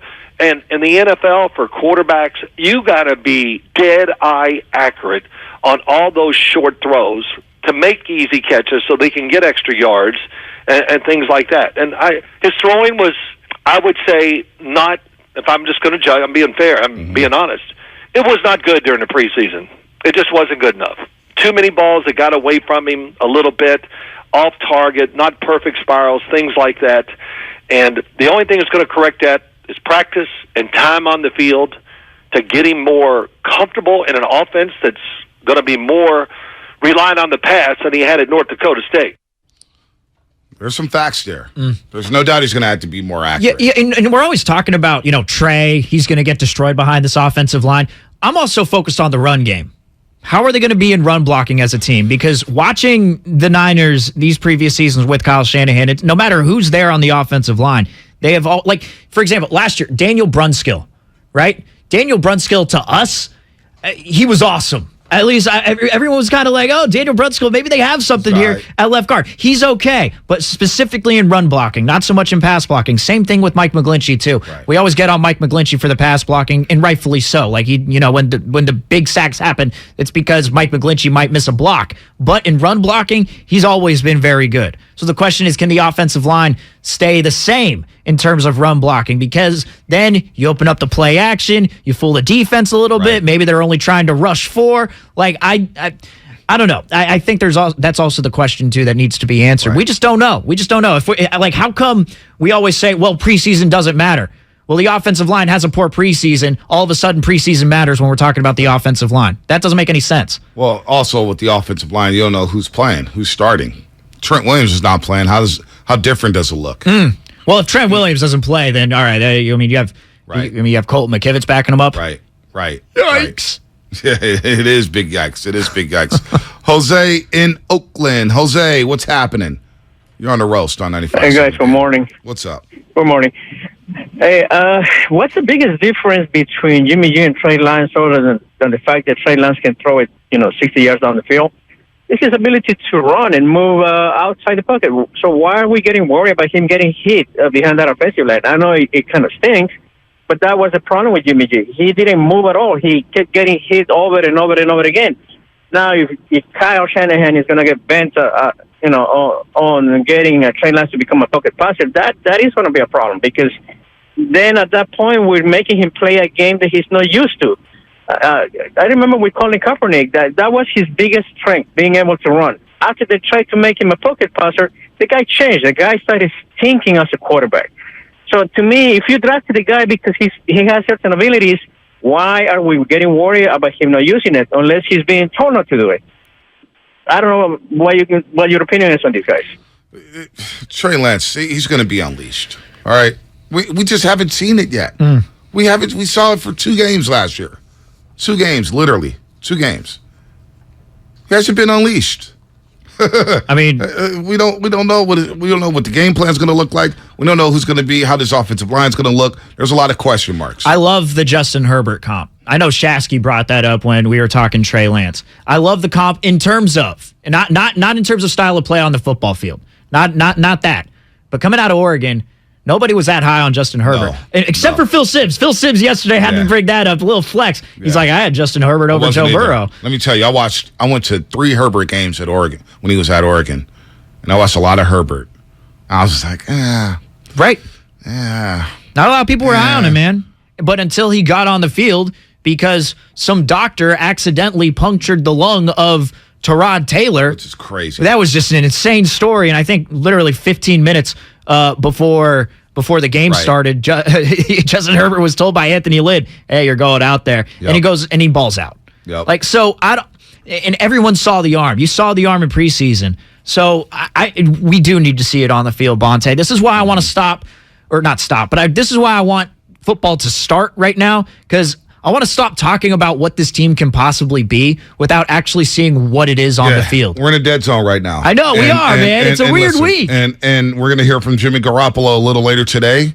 I'm thinking the 49ers will make him available. I haven't gotten any truth on that one yet. He needs to be made available, like the one guy that we haven't heard from throughout this entire Jimmy Garoppolo saga is Jimmy Garoppolo. Jimmy Garoppolo. I need to hear, and you know what? He's most likely just going to say, happy to be here as a backup. Glad to be back with you guys. He's probably going to get some laughs, and not much is going to be said. We always look forward to the Jimmy press conferences, and then in the end, comes from the Tom Brady school of media coaching, which is 90% of the stuff that you actually think you don't tell the media. Yep. So we're probably going to get a lot of that today, but you do need to hear him speak. If he doesn't talk at all today, if he doesn't talk today, I mean, or maybe even this week, I'm thinking about it. Like, you don't care. Look, man, all we're going to do is psychoanalyze what Jimmy Garoppolo is going to say. Hell yeah. Listen, as of now, Jimmy Garoppolo is the backup quarterback. Right. He is the backup quarterback until he's not the backup quarterback. So this is Trey Lance's team. Mm-hmm. Until I see Trey Lance gets yanked, I'm going to talk about the starting quarterback.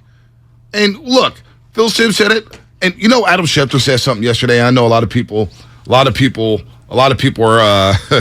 are psychoanalyzing everything about this situation. But Adam Schefter, the one thing that everybody says, man, Trey Lance is going to have to look over his shoulder. And I'm watching NFL Live yesterday, and Adam Schefter said one of the truest statements he's ever muttered. He said, everybody in the NFL is looking over their shoulders. This notion that it's just Trey, everybody's looking over their shoulders. Anybody could be replaced. Anybody. Now, some guys got a longer leash, but think about 40 offensive linemen on the 49ers, starting offensive linemen. They all looking over their shoulders. Some of the D linemen, Kinlaw, you don't think he's feeling heat? You don't think Hufanga's feeling heat? Everybody's looking over their shoulders in the NFL. So this notion that, Trey's going to be looking over his shoulder because Jimmy's right there. Everybody looks over their shoulders. Now, again, some guys have a longer leash. Like Josh Allen's not looking over his shoulder. Mahomes is not looking over his shoulder. For sure. But you don't think Juju Smith-Schuster on that roster is saying, man, I got to ball out, man. I got to get paid next offseason. They can pinch me here in Kansas City or cut me.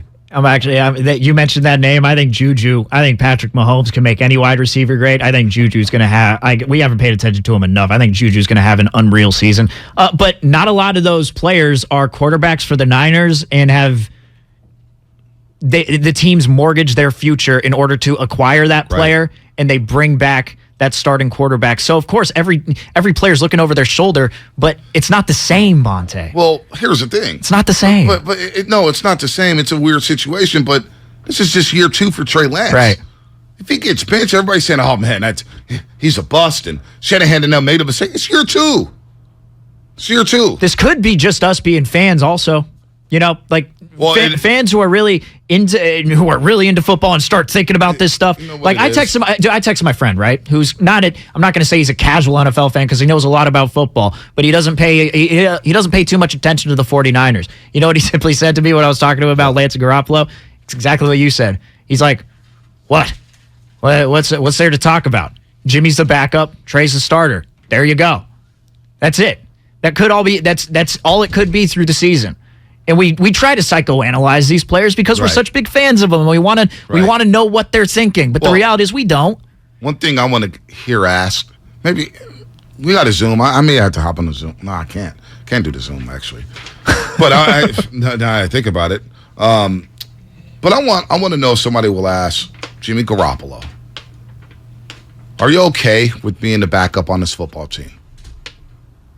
Are you okay with being the backup on this football team? Be a good question. Because if he says otherwise, then the noise is going to get louder. And the veterans would think, oh boy, I don't know. Evil Jimmy would say no. I'm not happy with being the backup. Jeez. I am the starter of this team. Oh, man. That's what Evil Jimmy would say. By the way, Pilo coming in 16 minutes. Yes. Joining us in studio. Yes. And don't forget, Labor Day. We have a Labor Day special. Woo! We have a special red and gold roundtable. Myself, Damon Bruce, and Kyle Madsen. Nice. Kyle Madsen, baby, is part of the roundtable. You know, he's got info on info. Really looking forward to that on Labor Day. Then you got Kruger and Low Neal from 10 to 1. Larry Kruger, Low Neal from 10 to 1. Whitey Gleason, Alan Stiles from 1 to 4. And then you get a little taping of the red and gold roundtable from 4 to 6 p.m. on 95.7 The Game. Your Labor Day special. As we talk a little 49ers, we talk about Deebo Samuel. Deebo Samuel, big year for him. And I think, this real quick on Deebo. We heard all season that he didn't want to run the ball, and a lot of people are saying, that's not true. That's not true. I think Deebo's still going to run the rock a lot. You look at the backfield now with just Elijah Mitchell, Mason, and Jeff Wilson Jr. Deebo's going to run that rock this year. He's going to run at least. You think so? Oh, absolutely. If I had to put an over-under on carries for Deebo Samuel, I would set it at 30. And I say he shatters that. Really? Okay, well, let's pull up his contract incentives because he did have the incentive-laden contract where if he runs a certain amount, then that means that he is going to get paid. I think he can make up to $3 million depending on how much he runs the football. I need to pull this thing up, but I agree. $2 million is what he can make over the next 3 years. So he'll receive an additional $650,000 if he has more than 380 rushing yards.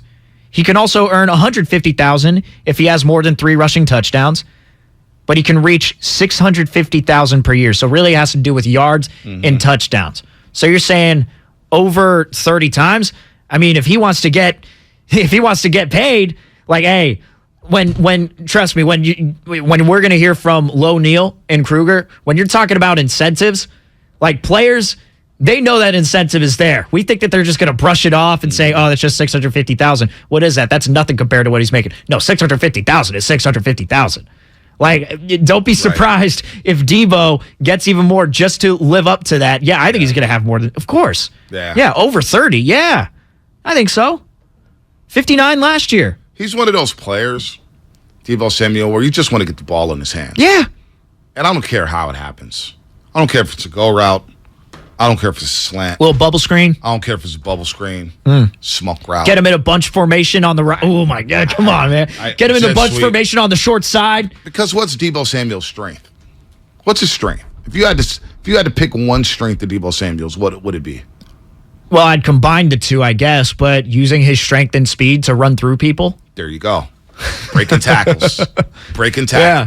And so it's not the wiggle. It's not the wiggle. It's not the wiggle off the line. No, it is not. It's not route running. No. It's once I get the ball in my hands, I'm going to get yards, and I'm going to run right through you. So in this offense, because I think Brandon Ayuk, again, we've talked about this incessantly on the morning roast. Yes. We think Ayuk's going to explode. Yeah. I think you brought up Wiggins. I brought up Jordan Poole. I think he's going to have a dynamic season with Trey Lance. But Deebo's a guy with those yak yards. Just get the ball in his hands, and he's physical. And he breaks tackles. That's why I think the whole thing about, man, he's not going to run the jet sweeps or this and that. oh, that's going to be implemented in the playbook. That's what makes Debo Debo. Right. He sets the tone for this football team. Like in the fourth quarter, like we talk about getting off to slow starts, right? Whatever it was, 6 of 8 games last year where they had 10 points or less to start off in the first half. Well, Debo, the thing I love watching about Debo, and I also put this on Nick Bosa too, the thing I love watching with them is what they do in the second half. When they get to the third quarter and these players are tired.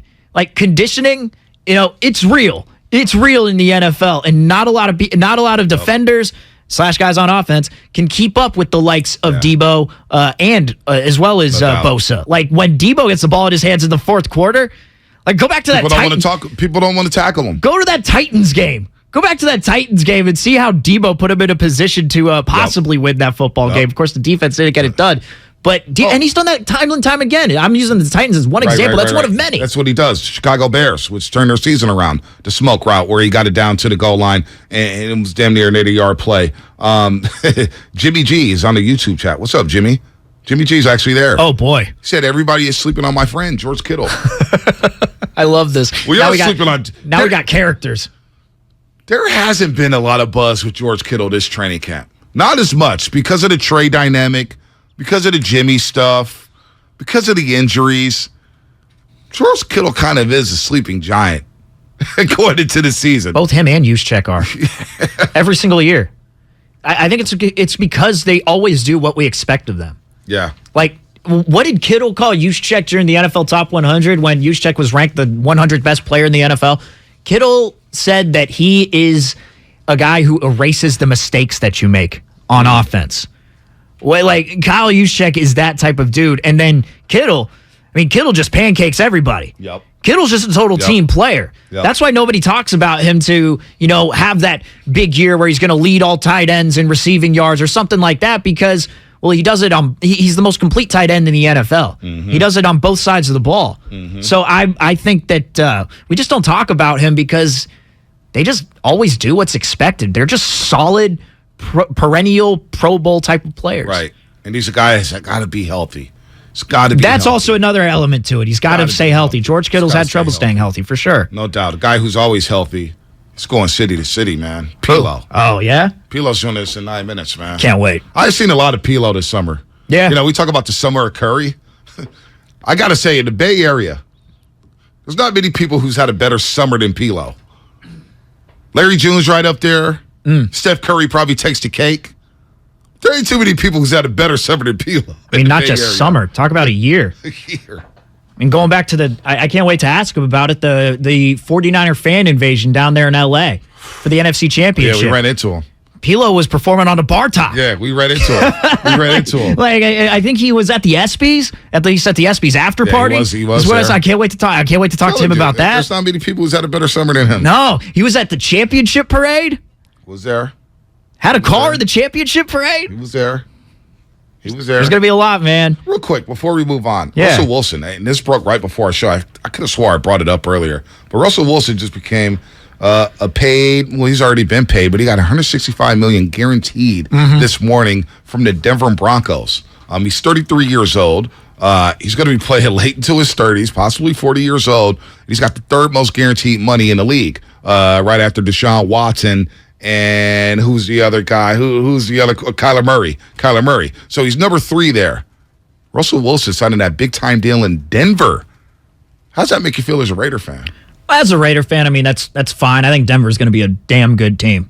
Really? Yeah. You're high on them? Yeah, that defense is going to be pretty good. The offensive line, we're always talking about the offensive line. The offensive line there, they got, oh my goodness, I'm blanking on the name right now, but they got Javonte Williams, their running back that they got there. Oh, yeah, from North Carolina. Javonte Williams is a stud. So yes. I think that could be a damn good team. Like, Russ has it was not a lateral move when he went from the Seahawks to the Broncos. Everyone acted like it was. No, he's going on to a team that has some talent, and that was a quarterback away, supposedly. And Russell Wilson don't get hurt. Yeah. He's not one to get hurt. No, even when he has a broken finger, he's going to get back out on that field. 5-year, $245 million extension, $165 million guaranteed. Mega deal is the third most lucrative contract in NFL history in terms of guaranteed money, only behind Deshaun Watson's $230 million and Cardinals quarterback Kyler Murray's $189.5 million. Russell Wilson, 33 years old, now signed through the 2028 season. Wow. That must be feeling damn good. I mean, it must be feeling pretty good this morning. Yeah. $50 million signing bonus. He wakes up to the great Sierra every single morning. Mm-hmm. Life ain't bad for Russell Wilson. Craig Mack, you know what time it is. It's time for the injury report. That really hurt. Brought to you by Boxer & Gerson, Northern California's premier workers' compensation law firm, helping injured workers get their lives back for over 40 years. Going deep for this injury report. Tampa Bay Rays ace, starting pitcher in the All-Star game for the American League, Shane McClanahan, will go on a 15-day IL with a left shoulder impingement. The lefty was scheduled to start Tuesday, and I know this because he's on my fantasy baseball team, but he felt a little twinge. However, the Rays said, you know what? He's on a 15-day IL. They feel a lot better about the injury after the MRI. His head coach, his manager, Kevin Cash, said that. So hopefully we see him back in the next 2 weeks because the Rays are in that wild card hunt. They're leading the AL wild card, and they're a sneaking damn good team. So hopefully McClanahan is okay. He's one of the best young pitchers in all of baseball. The injury report, as I find my read here. Where's it at? Oh, there it is. Brought to you by Boxer & Gerson, Northern California's premier workers' compensation law firm, helping injured workers get their lives back for over 40 years. What's coming up on the game? Sponsored by Fremont Bank, full service banking, no compromises. The one and only P-Lo joins the roast next. One of the biggest Bay Area rappers in the game, P-Lo, joins the morning roast live in studio this morning at 8. No, people just know. You know what? Not even just LeBron, but people just be hating. Like, bro, what? Like, bro, what are y'all? Get hyphy with P-Lo on the morning roast. And what about that action, boss? Today at 8 on 95.7 The Game. Pink Floyd's Roger Waters. This is not a drill. We're doing a show in the round. It's something new. I'll look forward to the challenge. Featuring his songs from the golden era of Pink Floyd. Friday and Saturday, September 23rd and 24th, Chase Center in San Francisco. Tickets on sale now at RogerWaters.com. This is not a drill. Produced by AEG Presents. Whether you're buying a new car or used one, it's a big investment, which is why you should choose Pennzoil Platinum. It helps extend the life of your engine and protect it up to 15 years or 500,000 miles, whichever comes first, guaranteed. That's because Pennzoil's base oil is made from natural gas and 99.5% free from engine clogging impurities. The proof is in the Pennzoil. Enrollment required. Keep your receipts. Other conditions apply. See pennzoil.com/warranty for full details. Find it at Firestone Complete Auto Care. T-Mobile believes customers deserve to get more without paying more. Everything from entertainment benefits like Netflix on Us, to travel benefits, to Scam Shield protection, all with taxes and fees included. So the price you see is the price you pay. When you're a T-Mobile customer, you get over $225 in value every month in benefits with our Max Family Plan. That's like paying for nosebleed seats and getting to sit in the front row. That's right. At T-Mobile, your family gets over $225 worth of value and benefits with our Max Plan each and every month. Plus, with our Price Lock Guarantee, we won't raise your rate plan price for talk, text, and data ever. That's like paying for a cab and getting a stretch limo. At T-Mobile, you get value beyond the expected. Qualifying service required. Value based on included monthly benefits. Sales tax and regulatory fees included in Max's monthly price. Price Lock guarantees rate price of talk, text, and data for new accounts with qualifying service. Exclusions apply. See details at T-Mobile.com. Okay, you know those amazing spots only the true San Francisco locals are in on? Like that place with the square pizzas? Or Mama the spot for sweet and sour chicken that's anything but so-so. Order up! You know, with the Granch dressing. And all the other spots the real SF locals know without us even saying them. Yeah, they're on DoorDash. San Francisco gets it. DoorDash has it. Breathe new life into life at home with IKEA Festival. 10 topics, one purpose. To get more out of the homes we love. What are you passionate about? Art, dance, music, food, fur babies. Get inspired, create, and share with us with celebrations, giveaways, IKEA family offers, and live streams with expert advice. It's all happening at IKEA Festival. Join us from August 26th through September 10th online or at your local IKEA store. Learn more at IKEA-USA.com.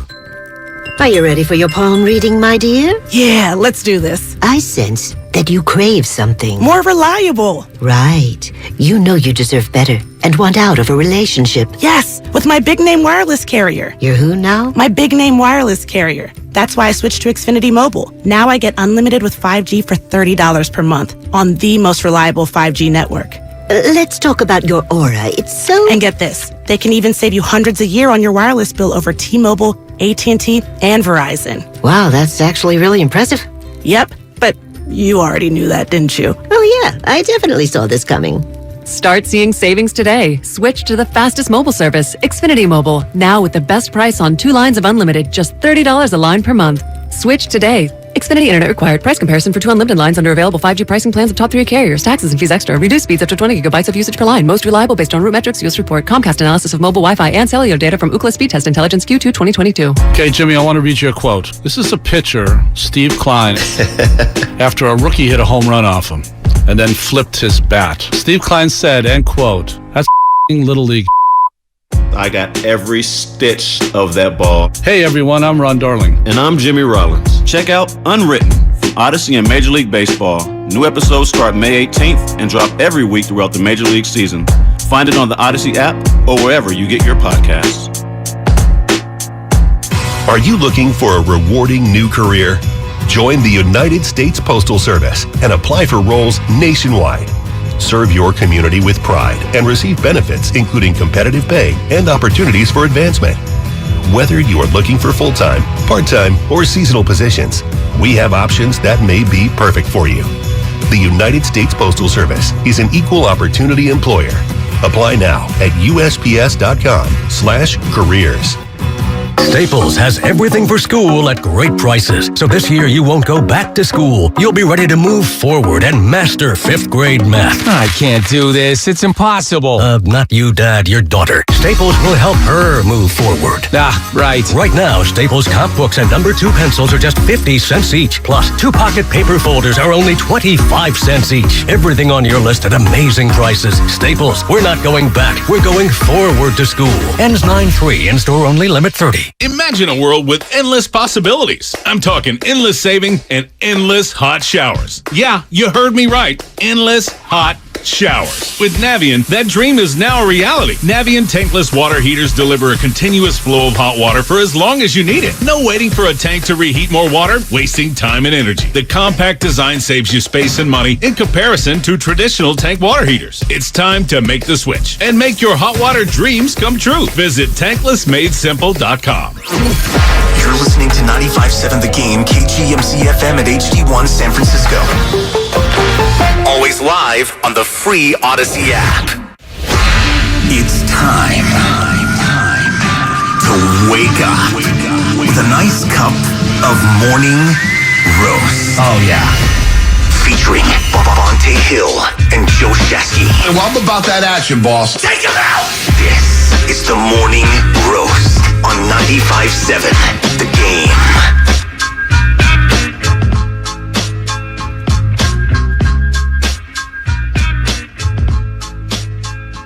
Last year, they didn't even like the Bay. But, you know, we got the man with California on his license plate. We all got California license plates. The old ones, too, the black and yellow. And look, man, I teased this Langford right before the break as we say good morning to everybody out there on the roadways getting off their graveyard shift. If you're at work, what is happening? YouTube, Twitch. We're streaming right now, YouTube, Twitch, via Zoom. And we got the one and only Pilo in the building. Pilo, get that mic on because right there, the first panel right there. On, down. That was on us. That was on us. Come on, love it. Get in here, man. Help my guy out. There we go. Okay, now we on. California license plate. We on right now. We on right now. Yes, sir. And I was teasing right before the break. I don't know too many people who's had a better summer or year. Like Steph Curry just got his college degree yesterday at Davidson, retired number 4 championship, finals MVP. But every time I look on the gram, it's not even his own Instagram account. Pilo's Instagram. It's on other people. I'm like, man, this dude's at the ESPYs after parties. He's down. We ran into you at the NFC Championship game when the Niners were playing the Revs. He's everywhere. I saw him at the championship parade. Saw him at the championship parade. His own car at the championship parade. Pilo, the one and only Pilo. The album's dropping tonight, Stunner. We heard the Stunner anthem coming in this morning, man. We can't wait for that at 9 p.m. today on iTunes. Stunner album, and then tomorrow at Thrive City. So let's start there. You got the album coming out, and then you're performing at Thrive City tomorrow at Chase Center. Man, it's a great community event. We're bringing out all local brands, local vendors. You know what I'm saying? It's a good time, man. We have like 5,000 RSVPs. Man. So it should be a good time at Thrive City. You got to get a nice guy in there, man. Come on, man. You guys come down, man. You got to come down, man. I got an appointment at De La Salle, man. I didn't even know this was going down. Man. De La Salle's playing Sarah. I got to sleep. I got to make this happen, man. But you're going to be at Thrive City tomorrow, 7 p.m. 7 p.m. As you mentioned, DJ D Sharp. We love DJ D Sharp, DJ Amon, DJ Lex. And you're going to be out there performing Stunner, and you're going to be performing all your classics. So you become a brand. Yeah. You become a brand and a Bay Area fixture, because we were talking earlier, like, we all grew up listening to 40 and Short and, RBL Posse and San Quinn and all the Bay legends. And you always wonder, like, man, what's going to happen when they retire? What's going to happen when they move on? But you have come on to taking the torch. Larry June, Stunner Man. I mean, there's so many. La Russell you're going to bring out there tomorrow night. You've really did your thing here and made your mark. And then, like I told you before, you go to a Warriors game, you're hyping up the crowd. Yeah. They throw you on the screen. If we need to get some energy, they throw you on the screen. Niners, Levi Stadium, they throw you on the screen and you perform there. So how's that feel to come up in the Bay, be a Bay fan, and now you're getting all this Bay love? Yeah, I mean, growing up, like, being a fan of all these Bay teams, and it's just like, and for those teams to recognize what we got going on over here, it's just, it's a dope. It's just really dope. It's dope to be able to represent, you know what I'm saying? Like, really being from here, you know what I'm saying? There's people that I see at the games. They're like, people that I grew up with, and people that I've seen, people that have seen our come up, and, seeing them proud of, like, of what we got going, and it really makes me proud, and it really, like, validates what we got going on. So it's really dope. Yeah, and like, when we talk about the Warriors and we talk about, like, Steph and Clay, we always talk about how we can't believe, like, they're the ones who are kind of ushering in the younger generation, like with you and HBK gang, like in the early 2010s, and now you're kind of ushering in this new generation of the younger artists from out here in the Bay Area. I mean, that must be pretty crazy for you. Yeah, I mean, like, I came up under someone. I came up under I Am Sue and G-Eazy and all those guys, and you know what I'm saying? Like, and those guys ushered me in. So now it's like, now it's time to, like, usher in the new cast: Stunner Man, La Russell, Michael Sneed, all these new artists. You know what I'm saying? And it's just dope to be able to put those guys in those light. You know what I'm saying? Yeah. We got Pilo in studio on the Morning Roast. Nice guy Stephen Lane for Bonte Hill, 95.7 The Game. Pilo going to be performing tomorrow night at Thrive City at 7 p.m. You don't want to miss it. You heard of 5,000 RSVPs, and probably a lot more. A lot of people are going to want to come out to that. So how did this come together, this 2-hour festival at Chase Center? Oh, man, we've been in contact with the Warriors and Chase Center for a second about it. And we were just trying to figure out the timing of when the album was coming. And actually, it all literally, like, worked out. I think they had something already planned, but I think that person, like, dropped out of I ended up having to, like, reschedule the event. So it was literally like God's plan to really, like, make it at the time, the day of the album drop. That's crazy. And it was, like, literally, like, the person that was supposed to do it on this date dropped out, or, like, couldn't do it. And it was, like, literally, like, we fit right in, and you know what I'm saying? And everything's been really smooth. Shouts out to them, though. Dude, I mentioned we saw you at the championship parade. So the station, we had a section slotted off at the beginning of the parade route. So we saw you go by in the car. We saw you gigging in the back of the car, right? Yeah. And then I go on your music video for one thing. Then I find out that you're shooting a music video at the same time for that championship parade, man. It was super crazy. Like, I didn't even know I was gonna, like, be like, our car was, like, pretty much, like, led the parade. Like, we were pretty much the first car in the parade. And I didn't know I was gonna be there. I thought they were just gonna put me on, like, a little flow, but, like, we ended up, like, leading the whole parade, which was insane. Setting the tone. So yeah, man, it was really dope. it was really, really dope, man. To see all those people, and everyone's in a good mood. Everyone's happy to see you. Yeah, we just won, so I was like, yeah. They were yelling Pilo. Yeah. I could hear it on the television. I'm hosting at NBC, and I see you guys, and they're at Pilo. Oh, Mr. Pilo. Hey. Every time people see you, they say, "Man, California, all my life play." It's the perfect thing. I'm like, man, come on. It's a real thing. It's a real thing, man. You know, Pilo, we're gonna get your thoughts on the Niners and the Warriors because you got takes for days on sports. You go to your Twitter account and you can make me crack up, man. With the quarterbacks you want, the quarterbacks you don't want, how the teams are going, the Warriors, and you like to talk a lot of trash to Laker fans, and we should all talk trash to Laker fans. They deserve it. They deserve it. They deserve it. How you feeling about this album, though? Because this is another project for you, Stunna. And Langford and I were talking about the Stunna anthem. Yeah. How do you feel about this new album coming out that's going to be released on iTunes at 9 p.m.? I mean, Stunna is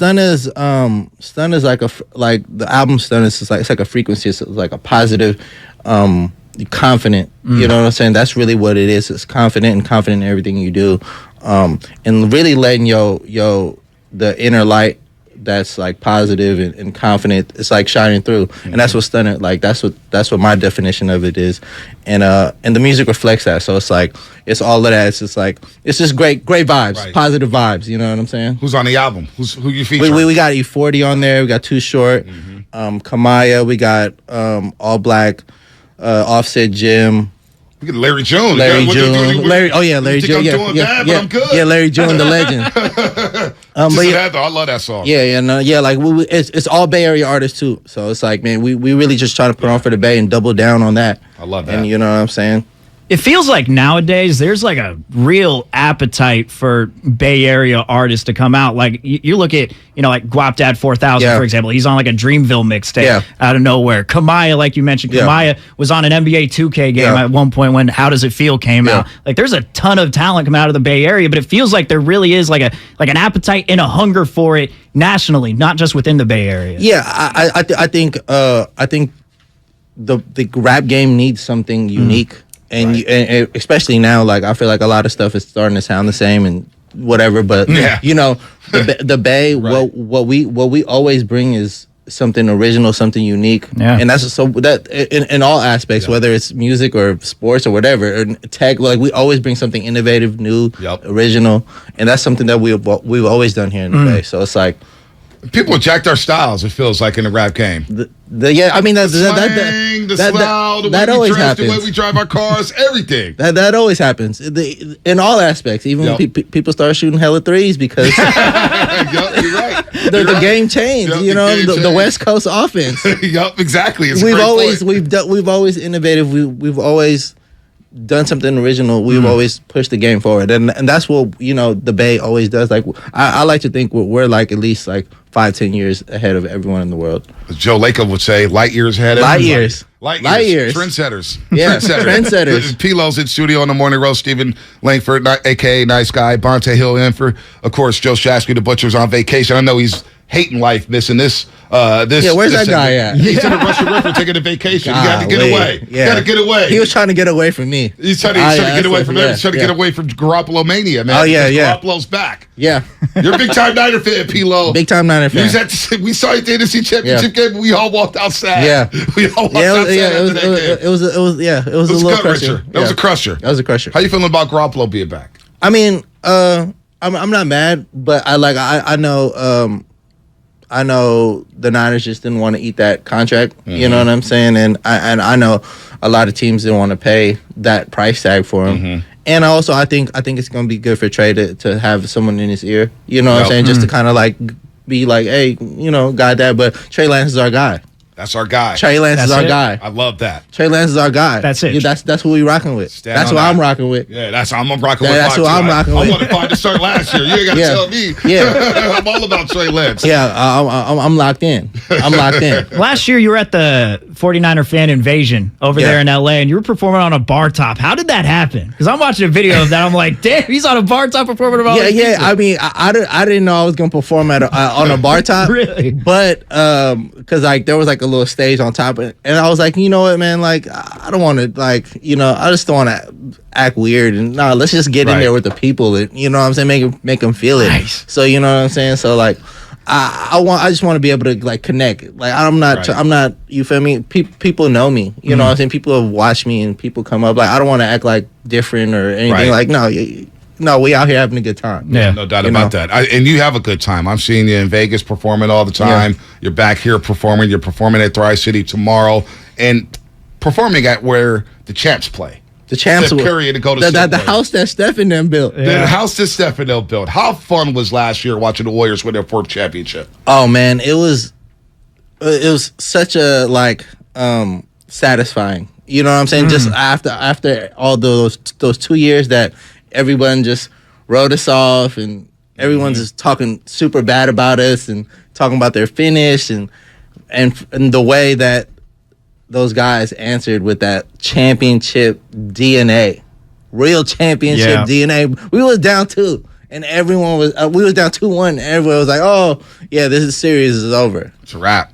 It's a wrap. They said it's a wrap. Said Clay was washed. They said Clay was washed. ESPN gave him like a 14% chance to win the finals based on projections, man. That's right. That's a little sports radio. That's a little inside sports radio right there. They do these ESPN projections. They give a 14% chance to win. 14% chance. Steph said, "Yep, okay." And no, I think once they start talking about Aisha can't cook, he said, "Okay, yeah, yeah, y'all not gonna talk about my wife. Yeah, that's one thing y'all not gonna do. Y'all can talk about me all day, but y'all not gonna talk about my wife. I got you. So where'd your fandom come from? I mean, shit. It's all good. We all good. Yeah. Player slip. Growing up in the Bay. Yeah. You know, like growing up in the YMCA playing basketball, and like we always get free tickets to go to the Warriors game. We'll be in Club 200, all the way at the top, you know. But yeah, I mean, like also I played basketball my whole life, so like I played up into junior college. So like obviously my love for sports has always been that, and obviously like through family and stuff, like family Warriors fans, Niners fans, Giants fans. So yeah, like I think that's what. I think a lot of fandom first starts like through family and like, you know, stuff like that. Yeah. Man, that's got to be great for them, though, to witness you like be embraced by those organizations, specifically the Warriors and the 49ers. Like you're a part of the fabric of the organization right now. That's got to be great for you and your family. Yeah, no, for sure. I mean, like we get to go like pretty much all the Niner games that we want to. You know what I'm saying? Yeah. Like the Niners take care of us. Shout out to the Niners organization. Look at that, man. Look at that. Man, you know, must be nice, man. Look at the flex, the subtle flex. You know, that's it. God is good. God is good. I will say, God is good. And the Warriors are giving you the red carpet treatment too. So you're doing the promo, and I didn't see this. You know, my mind is so locked. I'm so locked in. Sometimes I'm taking notes. And it was the Memphis game 6, when the Warriors ousted Memphis in the second round. And they had this video of you, and you're like, North Bay, stand up. East Bay, stand up. West Bay, stand up. Kids said, and like, I heard Chase just erupt. And I was like, damn, P-Lo got that effect on this crowd? Man. I mean, how'd you link up with the Warriors so well to where you're performing at Thrive City tomorrow at 7 p.m.? You've got promos running on that big old Jumbotron. Yeah. How did that come about? I mean, it all really started, I think, when we did like a Filipino Heritage Night.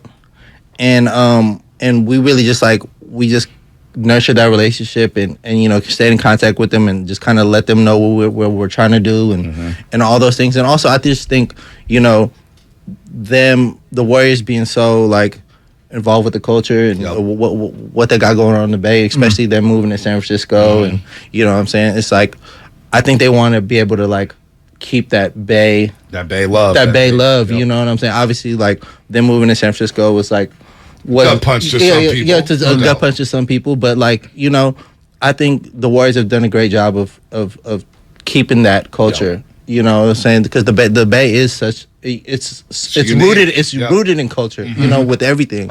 So I think the Warriors have done a great job with that. Yeah, so you're gonna have E40 featured on your album, and you've done a lot of work with him previously this past decade. But what was your first interaction with E40? Because kind of like you growing up a Warriors, Giants, Niner fans, it's got to be crazy being embraced by them, but being embraced by a guy like E40, the ambassador of the Bay. I mean, that's pretty sweet. Yeah, no, it's pretty sweet.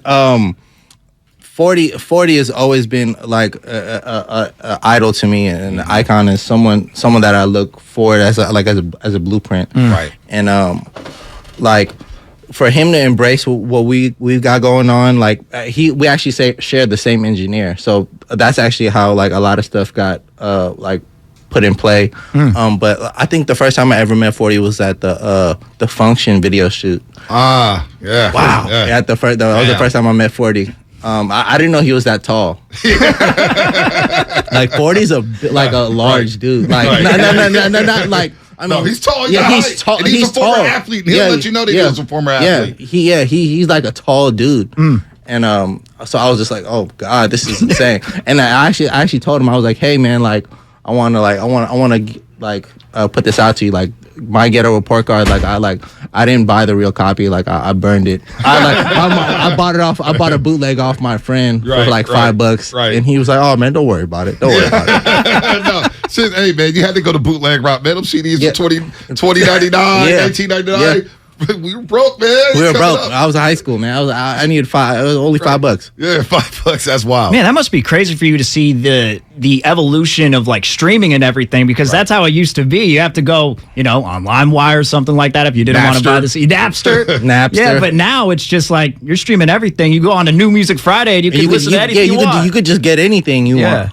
Do you think that's like you think that's, as a fan, it's like they lose like appreciation for music? So when I look at iTunes, it's kind of cool where I could just type up a name and everything. Yeah. That's awesome. Like instead of going to like Amoeba Records, and shout out to Amoeba Records because that's where we grew up. But I wonder, when I do that, I'm like, how do the artists get paid? Yeah. How do you guys get paid off the streams? Do you guys lose money based off that? How has this streaming changed the game in rap culture? How has it changed it for you? I mean, I think it makes everything available. Like just like you're saying, like people can just find you. If someone finds you, they could just get everything. Very accessible. It makes everything accessible. So it's like, I think that's definitely one of like the greater things that streaming has like implemented. It's like you could literally get everything. If you find an artist, you like them or like him or her or whatever, you could just dive in and get everything. And it gives you the appreciation for like the legends and everything, because like my ghetto report card, like that was one of the first E40 CDs that I'd heard, and then so young, man. I know, but you got all the stuff from the '90s that you hadn't really heard, and you don't really have access to, but now you do, and it kind of gives you a newfound appreciation for it. 1000%, and you are able to see the growth from that artist, which is really dope. Yeah, no, it's funny you bring up my ghetto report card. And I go back with 40 with Dustin and Disgusted and, the Hall of Game. Yeah. And I'm just like, and so when I see him now and he's like, oh, what's up, Bonte? He's rolling with you. I'm like, man, you looked up to E40, but like, that's what I grew up on. That's the music, the slang, the game. When I was a young man, I was like, man, I learned the game from E40 through his albums and whatnot. So that's got to be surreal. Yeah, no, super surreal. And, there's actually this funny story with me and my manager went to his house one time, and E40 has this like white carpet, like right when you walk in, and my manager, like it was like in July, so it's a really hot day, he lives out the way, so it's like it's really hot where he's at, and my manager like walked in, and my manager didn't have socks on. He didn't have socks on in his shoes, so he walks in, he's like, hey yo, can you guys take your shoes off? And my manager like didn't have socks under his shoes, so I look at him like, bro, you're about to be barefoot in E40's house right now. I was like, is this what you're doing? Sweating all over his clothes. I said, like, you're about to like put your bare feet on like E40's white carpet, and then he was just like. So we were like, oh, we'll be right back. So we ended up like going to his car. He ended up like finding some socks in his dirty socks in his trunk. Oh, so you wore dirty socks instead of being barefoot. Yeah, instead of being barefoot. Probably would have been better off just having a pair of socks. Right? That ain't 40, man. You got a pair of socks for you. I don't want to. Like... And that's what 40. He was like, oh, if you needed some socks, I could have just went upstairs and grabbed you some socks. Yes, I'm saying. So instead very hospitable. Yeah. Oh man. 40's a very hospitable guy. So we're talking about 40 and everything. How surreal is it for the players to know you on a first name basis? Like you see Steph, you see Dre, you're partying with them, or you're in a parade with them. What is that like to get the acknowledgement from the athletes? Man, that is surreal too, because like I'm literally like I watch these guys, like I'm locked in with these guys. Like I'm watching these guys all the time, and I'm like watching every play. I'm breaking, like I'm really locked in with these guys. So for these guys to even like recognize what I got going on, it's a true honor, because like we're all fans. Like we all really want these guys to do well. Right. No doubt about that. We saw you were at the after party for the ESPYs. I saw on your Instagram you're at the after party. What was that like, man? The ESPYs after party. I mean, it looks like there's a lot of people. Yeah, no, it was actually crazy. Like there was like this like bridge to go over to the other side, and literally like it was like Steph right there, and I turned around, it was Odell Beckham, and then sitting down in the chair next to me was Clay, and it was just like it was insane. It was like yeah. It was overload. Yeah, I was like, oh yeah, what am I doing here? No, for sure. It was a dope experience, and you know, I think you know the ESPYs. The Warriors did a clean sweep. Yes. You know what I'm saying? So I think they understood. They were like, well, we got to have some Bay Area representation up there. Right. You know? So it was dope. It was dope. It was really dope. Pilo in studio here in the morning, Russ on 95.7 The Game. So let's get back to the Niners for a second. Again, his album's coming out, Stunna. You got to check out the Stunna anthem. This album's going to be fire. I already know what you do when it comes to the beats and the lyrics, man. You got anthems, Bay anthems after Bay anthems after Bay anthems. Tomorrow night, Thrive City, 7 p.m. You're going to be performing. A lot of Bay cats are going to be out there, 5,000 RSVPs. We cannot wait for this at Chase Center. But what are your thoughts on the Niner season? You said you're Team Trey. Team Trey. Are you going to see this team back in the NFC Championship this season? Super Bowlers. We in the bowl. We in the bowl. I think we to the bowl. I think we got one of the best rosters in the game. I agree with you. Nick Bosa, solid. Come on. Trey, Debo. How'd you feel about Debo when the Trey stuff was happening? Because you're active on Twitter. You're active. When Debo unfollowed the Niners and that was smoke and mirrors. I know the Debo. You weren't drinking the Kool-Aid? Yeah, no. The Debo wants to be a Niner.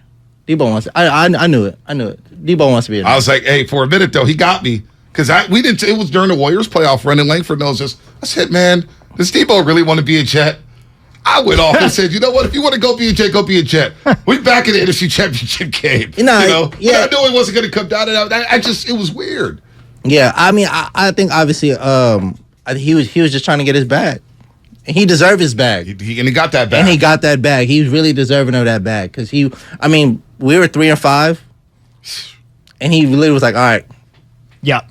I got you. Give me the rock. Puts on his cane. Give me the rock. Right. Give me the rock. Man, like, when talking about your album, though, because we only got a couple of minutes left here, and I wanted to ask you this. Like, as a producer, and I'm always curious, like, how does it come about when you get to the finished product? Because I feel like when you got a baseline, right? When you got a baseline, you just want to build and build and build. Like, how tough is it to officially say, all right, you know what? I'm done adding on to this beat. Let's add the lyrics. Let's add anyone we can feature on here. Like, how hard is it to get to that finished product? Man, it's really a process. I mean, the last album I dropped was 2019. So like, we thought we had the album like a few times, and we thought we had it like back in September 2021, and we're just like, you know what? Let's just go back and just record. You know what I'm saying? So. It's a real process, and also like as a producer, I'm also trying to like elevate the sound. So it's like it's not that I'm trying to do something. I'm trying to do something that's not there. Right. You know what I'm saying? I'm trying to create something that's not there. I'm not trying to do what's already there because that's what's the point of doing that? Right. You know. So it's like I'm trying to figure out how to be innovative and also still keep the same DNA that. That's what I'm built off. So it's like it's definitely a process, and it's definitely I'm very involved with from point zero to all the way to the finished product, from mixing and all this stuff. So it's a real process. It's a true process, and just like people putting up jumpers and you know, Gotta put that work in. We put that work in. It's like a long season. Yeah, it's a grind, no doubt about it. And you're grinding hard. New album drops tonight, 9 p.m. Stunna. Can't wait. Can't wait for that one to download that bad boy. And again, tomorrow night at Thrive City. Yep. You're putting on the show. Yeah, having a great time. Come out. Community event. It's free. Come through. DJ D Sharp, DJ Amen, DJ Lex, Peel always bringing out Stunna, man. His crazy ass gonna go. We love those guys. He's gonna take his shirt off. He's taking his shirt off. The shirt will already be off by the time he grabs the microphone. That's happening. It's already off. That's happening. Peel, man, this is a lot of fun, man. I'll always love linking up with you. Pleasure, guys. Man, yeah, it's great to talk to you, man. Much love, Ever man. since going on from HBK gang all the way till now, just great to talk to you. I appreciate the love, man. Oh, and people are already asking, we're gonna see you opening night, ring night, right? Well, come on. We got to be there. Against the Lakers? Against the Lakers, the LA They're finished. They're finished. Put a fork in those guys. We'll be right back on the roast, brought to you by Fremont Bake, full-service baking, no compromises. 95.7 The Game is live and local on Labor Day. We kick off our coverage with a red and gold roundtable from 6 to 10.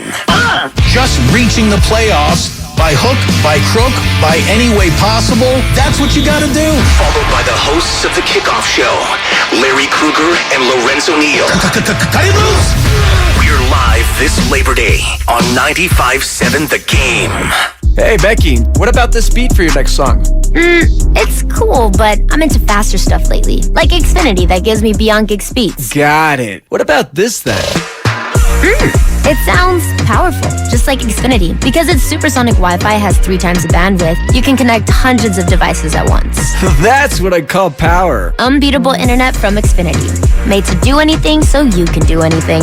Get the Xfinity Supersonic Bundle with unlimited gig speed internet, Wi-Fi equipment included, and a free 4K streaming box. All for $50 a month with a 2-year internet rate guarantee and no annual contract when you add Xfinity Mobile with unlimited data at regular rates. Go to Xfinity.com/gig, call 1-800-XFINITY, or visit a store today. Limited time offer. Restrictions apply. Requires paperless billing and autopay. New Gigabit Extra internet customers only. Taxes and fees extra and subject to change. Xfinity Mobile requires post-pay Xfinity internet. Reduced speeds after 20 gigabytes wireless usage. After 24 months, regular rates apply. Requires compatible Xfinity gateway. Circle K Fuel Day. What's Circle K Fuel Day? A celebration. 40 cents off per gallon. Look for the Circle K on the fuel pumps. Circle K Fuel Day. That's right. September 1st from 4 p.m. to 7 p.m., Circle K Fuel is dropping the price by 40 cents per gallon to celebrate the long weekend. We're even helping out on snacks with special deals on in-store items all month long. Up to 40 cents off per gallon in certain states in accordance with applicable law. 4 p.m. to 7 p.m. only. Price on pump reflects discounted price during that time. Breathe new life into life at home with IKEA Festival. 10 topics, one purpose. To get more out of the homes we love. What are you passionate about? Art? Dance? Music? Food? Fur babies? Get inspired, create, and share with us. With celebrations, giveaways, IKEA family offers, and live streams with expert advice. It's all happening at IKEA Festival. Join us from August 26th through September 10th online or at your local IKEA store. Learn more at IKEA-USA.com. Everything, our farm, our stand, our pop-up shop, it really all started when we discovered the benefits of local, raw honey for our family. And then we decided to turn it into a business. We were looking for something to help us get up and running.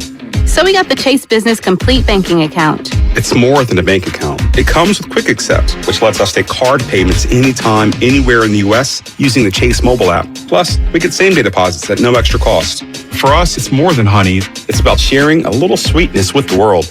Get the Chase Business Complete Banking Account with the essentials you need to help get your business going. Learn more at chase.com/business-complete-banking. Chase for Business. Make more of what's yours. Quick Accept is not available in U.S. territories. Enrollment required. Usage subject to approval. Same-day deposits available for payments before 8 p.m. Eastern Time, Sunday to Friday. Fees and rates apply for checking and processing. Limitations and restrictions apply. Participants compensated. Merchant services provided by Payment Tech LLC and WePay Inc. Subsidiaries of J.P. Morgan Chase Bank and a member FDIC. Whether you're buying a new car or used one, it's a big investment, which is why you should choose Pennzoil Platinum. It helps extend the life of your engine and protect it up to 15 years or 500,000 miles, whichever comes first, guaranteed. That's because Pennzoil's base oil is made from natural gas and 99.5% free from engine clogging impurities. The proof is in the Pennzoil. Enrollment required. Keep your receipts. Other conditions apply. See pennzoil.com/warranty for full details. Find it at Firestone Complete Auto Care. Progressive presents Don't Do It Yourself. Okay, simple enough. Just got to get in there with my screwdriver. Do you mind handing me my screwdriver? Are you trying to say screwdriver? Well, I mean, you're saying it weird, but yeah, sure. Look, maybe we should bundle our home and auto with Progressive. We could save big, then pay someone to install this for us so you don't have to pretend you can. I know my way around a screwdriver. Oh, yeah. This is going to take a Philippe's head for sure. Save when bundling home and auto with Progressive and use the money to, not do it yourself. Coverage from Progressive Casualty Insurance Company affiliates and third-party insurers. Bundle discount not available in all states or situations. Pink Floyd's Roger Waters. This is not a drill. We're doing a show in the round. It's something new. I look forward to the challenge. Featuring his songs from the golden era of Pink Floyd. Friday and Saturday, September 23rd and 24th, Chase Center in San Francisco. Tickets on sale now at RogerWaters.com. This is not a drill. Produced by AEG Presents. Are you looking for a rewarding new career? Join the United States Postal Service and apply for roles nationwide. Serve your community with pride and receive benefits including competitive pay and opportunities for advancement. Whether you are looking for full-time, part-time, or seasonal positions, we have options that may be perfect for you. The United States Postal Service is an equal opportunity employer. Apply now at USPS.com/careers. The warm-up begins. San Anselmo highs today 88. Weather brought to you by the Odyssey app. Did you know you can get your local news, traffic, and weather for free on the Odyssey app? Download the Odyssey app so you're always a tap away from the news you need to keep you moving throughout your day. Now batting, Xfinity Internet. It's made to do anything, so you can do anything. Supercharge your home with incredibly fast and powerful supersonic Wi-Fi. With 3 times more bandwidth, it covers all the bases, and then some. And strike out billions of threats with advanced security that helps keep you safe at home and on the go. If you're keeping score, that's internet that does it all. That's unbeatable internet from Xfinity. Restrictions apply, not available in all areas. I love Law & Order because it's the same episode every single time. John Mulaney is bringing The Lost back to the Bay Area, September 17th at the Concord Pavilion. For your shot at tickets, listen to Willard and Dibbs every morning this week at 10:30.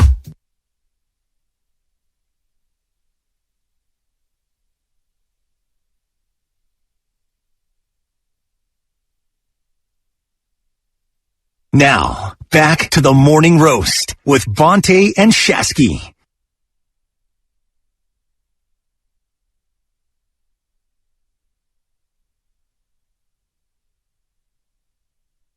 Going to be performing at in Thrive City tomorrow. Oh, you guys can't hear me? What happened? The mics were turned off, but now they're back on. I didn't even know that. No, he did Craig did the smart thing back there just in case the mics weren't turned off when we went to break. So he put the mics off in the studio, so to be off in here. Smart. So it's an OG move. And then, like me, like I've done many times on this program, I forgot to turn the mic on. Happens. Every time. It happens. Happens. You know what's happening on Labor Day? What's that? We've got a Labor Day roundtable. So from 6 to 10, it's going to be Damon Bruce, Kyle Madsen, and yours truly. From 6 to 10. Red and Gold Roundtable. We're going to break down everything with the 49ers, a little season preview. Then we get 10 to 1, we get Kruger and Low Neal. Kruger and Low Neal, they're going to be hosting the 49ers pregame show right here on 95.7 The Game throughout the season.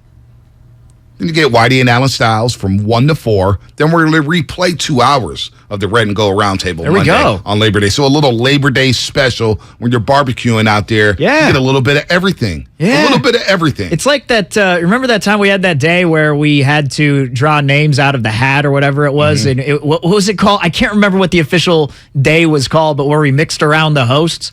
Oh, yeah, Mix and Match Day. The Mix and Match Day. Who was it? It was Joe Fortenbaugh, Damon, and Guru. It was Fortenbaugh, David, and Guru. That was interesting. Kolsky, Low Neal, and myself. And we had Low Neal singing. And then they had Rattle Steiny and Dan Dibley. Yeah. Which was called the Miserable Hour because they're all miserable. Oh, that's right. Yeah, that's right. Wow, what a time. Fun day. No, dude. And you know what? A lot of people were dissing the, oh, man, Low Neal, Ponte Hill, Matt Kolsky turned out to be the best mix and match. I'm just saying. Turned out to be the best. Hey, I got to say this about Pilo, who just joined us in studio for the last half hour. If you missed it, we're going to post that to YouTube. We're going to post the entire thing. So check that out on YouTube. But that dude's so humble. Just how humble he is, man. Like, he really enjoys doing this stuff, ushering in the new era. Like, that's what I respect about him the most. That's what I respect about E40 is just, like, how they're willing to take on these younger generation of artists within the Bay Area and put them on their albums. Like, this dude, Pilo has a song on his new album. Right. It's called Again. That one's featuring E40, but it's also featuring Lil Russell. Lil Russell is from Vallejo. Right. E40's from Vallejo. He's got like two of the same guys, the old generation and the new generation on the same song. I got a lot of respect for Pilo, man. That was great. He's, and that's what you like about him. Yeah. Because when guys get big, and he mentioned it, some guys get big time and their egos grow. Yeah. You see it in this business. Egos grow, and all of a sudden, guy who was saying what's up to you every single day walks past you like you're not even there. Can't stand people like that. Yeah. Can't stand people like that. And what Pilo said is what I try to do and what Shasky tries to do and what you try to do is try to touch the people, man. We try to touch the YouTubers, man. Whether it's Michael Hernandez and Ahmad, who's always ripping us, but I love Ahmad. I love his he listens to the show. I'm cool with that. Yeah. San Jose Jazz fan, whatever. People, Mike Snow on Twitch. Love chopping it up with the audience. And then the reason that he went up on the bar top is because he wanted to be with the people. He's just like, yo, I'm just a fan like you. I just happen to be making music. Right. Music that's very damn good. And music that gets played on commercials. Come on, when you hear at the beginning, when you hear that producer tag, Pilo, turn the bass up. You heard that? I mean, come on, man. By the way, not a venti coffee, venti tea. Bring the bass back. Did I say turn the bass up? I mean, bring the bass back. I got the venti tea. Venti tea. That's what that is, Mark Beans. If somebody asked me if I'm wearing Jordans, I got these on today. Can you see those? Something stinks in the studio now. Look, Bonte. All right. The camera's not there. There you go. There you go, right Camera. there. I'm rocking these there right you here. Go. There you go. There you go. People always want to know those shoes. Maybe I'll do this every single day. These are the shoes I'm rocking. Since you're so concerned. Since you're so concerned about the shoes I'm rocking. Dude, are you concerned about what Jimmy Garoppolo will say today? If he does talk to the media. Concerned about... Look, for one, I do need to see him talk. Like, that's number one. I need to see him talk to... I need to see him talk to the media. Like, the one guy we haven't heard from is Jimmy Garoppolo. And he's not going to say much. Again, he comes from the Tom Brady school of coaching media coaching, where he just doesn't say what he's really feeling. So 90% of whatever he says is just to appease the fan. Like, you know what I mean? So I don't think we're going to hear much, but I do think we need to hear from him at least once. At least I do, just for some clarity, just for something. Do you think we're going to get clarity today? I think so. You never really get clarity. That's true. Like, I am intrigued to hear what Shanahan had to say about cutting Trey Sermon, because last week John Lynch said, man, he's been a star in practice. Yeah, but also maybe that was just trade bait. Well, yeah, but also did anyone hear what Kyle Shanahan said after the second game against the Vikings when he had 6 carries for 11 yards? He let off his answer when he was asked about Trey Sermon. Yeah, it was about what I thought. Like, what? About what you thought? He had 6 carries for 11 yards. Oh, no, he did some good things, though. He did some really good things at the line of scrimmage. So many good things that he's now off the football team. But now he's waived. Like, there is, in the way that he talked about guys like Hasty and Mason, and he started, like, listing off all the attributes of those guys. Whereas with Sermon, he just said, yeah, it was about what I thought. I thought he had a good day and kind of, gave you a word salad to get through the answer. But when John Lynch, to your point, when John Lynch had that to say on the Amazon Prime broadcast, when John Lynch had to say that on the pregame, I was like, Trey Sermon probably not getting cut. Probably not. But they also added an offensive lineman in his place. He'd probably still be on the roster if they didn't feel the need to make an addition at offensive line. How do you think John Lynch would do at a poker table? I think John Lynch would be great at a poker table. He is. When he said, I was at the Mahomes Pro Day just to try to be a decoy, right. and go out there and just show face. I mean, trading from 2 to 3 with the Chicago Bears in his first ever NFL draft. Lynch be saying some things, man. He be saying, I don't know if I can treat you. I love John Lynch, man, but you're right. I think he'd be a hell of a poker player. Of course he would. Of course. He'd have a 3 of diamonds and a 2 of spades in his hand. And he'd have you thinking that he's got a full house on that river. Yeah. Yeah. Like, John Lynch is very good at talking. Very good talker. And I actually think I think he's a good GM. I personally think so. I think he understands what the players want. You talk about a player's GM, like John Lynch is that guy. Kind of sounded like Mel Kiper there. You talk about a player's GM, he really is involved with the players. But I think that the Trey Sermon thing, whatever. Like, that's also a talking about. We're talking so much about Trey and Jimmy, and it's in the end, Trey's the starter and Jimmy's the backup. Yep. I mean, if Trey Sermon were kept on this team, I don't know how much we'd see of him. Yeah. Probably not a lot. I actually think they're going to run with a lot with Elijah Mitchell this year. I don't know if it's going to be, you split carries. You maybe give 15 to Elijah, then 10 to Jeff Wilson, and, 5 to Deebo Samuel. I don't think it's going to be that way actually this year. I think Elijah is going to be the number one dude. He looks like the number one. I mean, dude. it's not. He's put on some weight. He is the number one dude. It's not Shanahan's style. I understand that, but I think maybe they could change things up. Damn, I wonder what Jimmy G is hitting the practice field today. Yeah, I just did not see that coming at all for the 2022 NFL season. What if he goes 10 of 12 in practice, Bonte? Oh my gosh, the practice stats. What if he goes 10 of 12? On the move the ball drills? You know, a lot of fans have been coming at me saying, the media has been creating this narrative and the noise and yada, yada, yada. Well, the minute somebody tweets about practice, there's a lot of fans who cite those same stats and, well, I heard Jimmy G went 10 to 12 in practice, Bonte. He's throwing the ball really well. So who's really stirring the pot here? Right. Who's really stirring the pot? Gosh, if we see it, Jimmy. Oh, man. Now, today, I kind of, like, what I'd want to hear from Jimmy, if I want to hear anything, because someone here on the Comcast Business text line at 888-957-9570 is saying, dude is the most diplomatic teammate in history, never concerned about what Jimmy says. Like, if I want him to say anything and be 100% honest, it's, look, to be honest, I didn't think I was going to be here. I didn't think I'd be with San Francisco. You know, and I had these other teams. There were suitors out there, but then I got surgery, and he's going to make it seem like that surgery wasn't a play to actually keep him on the 49ers. Maybe. Well, I think it is. And we're going to talk to Jeff Howe. We had to push him. We were going to have him on a 650, but we had to push him. He was feeling a little under the weather. He'll join us tomorrow because I kind of believe in that theory. But knowing how Jimmy Garoppolo is a competitor, and this is what he's not going to answer the question. No. He's going to give you some general answer. I already know how it's going to be.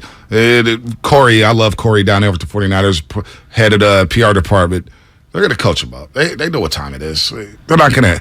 But what I want to know is in his mindset, Jimmy, are you content with being the backup quarterback? You were just on the field with this team in early February down at SoFi Stadium. Are you cool with being the backup of the San Francisco 49ers? Are you here for that? What's his mindset going to be? What's his answer going to be? Because I can't believe that he's going to be cool with being a backup quarterback, no matter what. Trey could be 7-0. They can win their first 7 games. Trey could be lighting the world on fire. It can't be. It can't be. Now, I think that... You can't be cool with that. No, I think, well, especially with the incentives, Bonte. Again, $6.5 million in base salary. Sure, he made a pay cut, but $14.5, he can make some of that back based on the amount that he plays.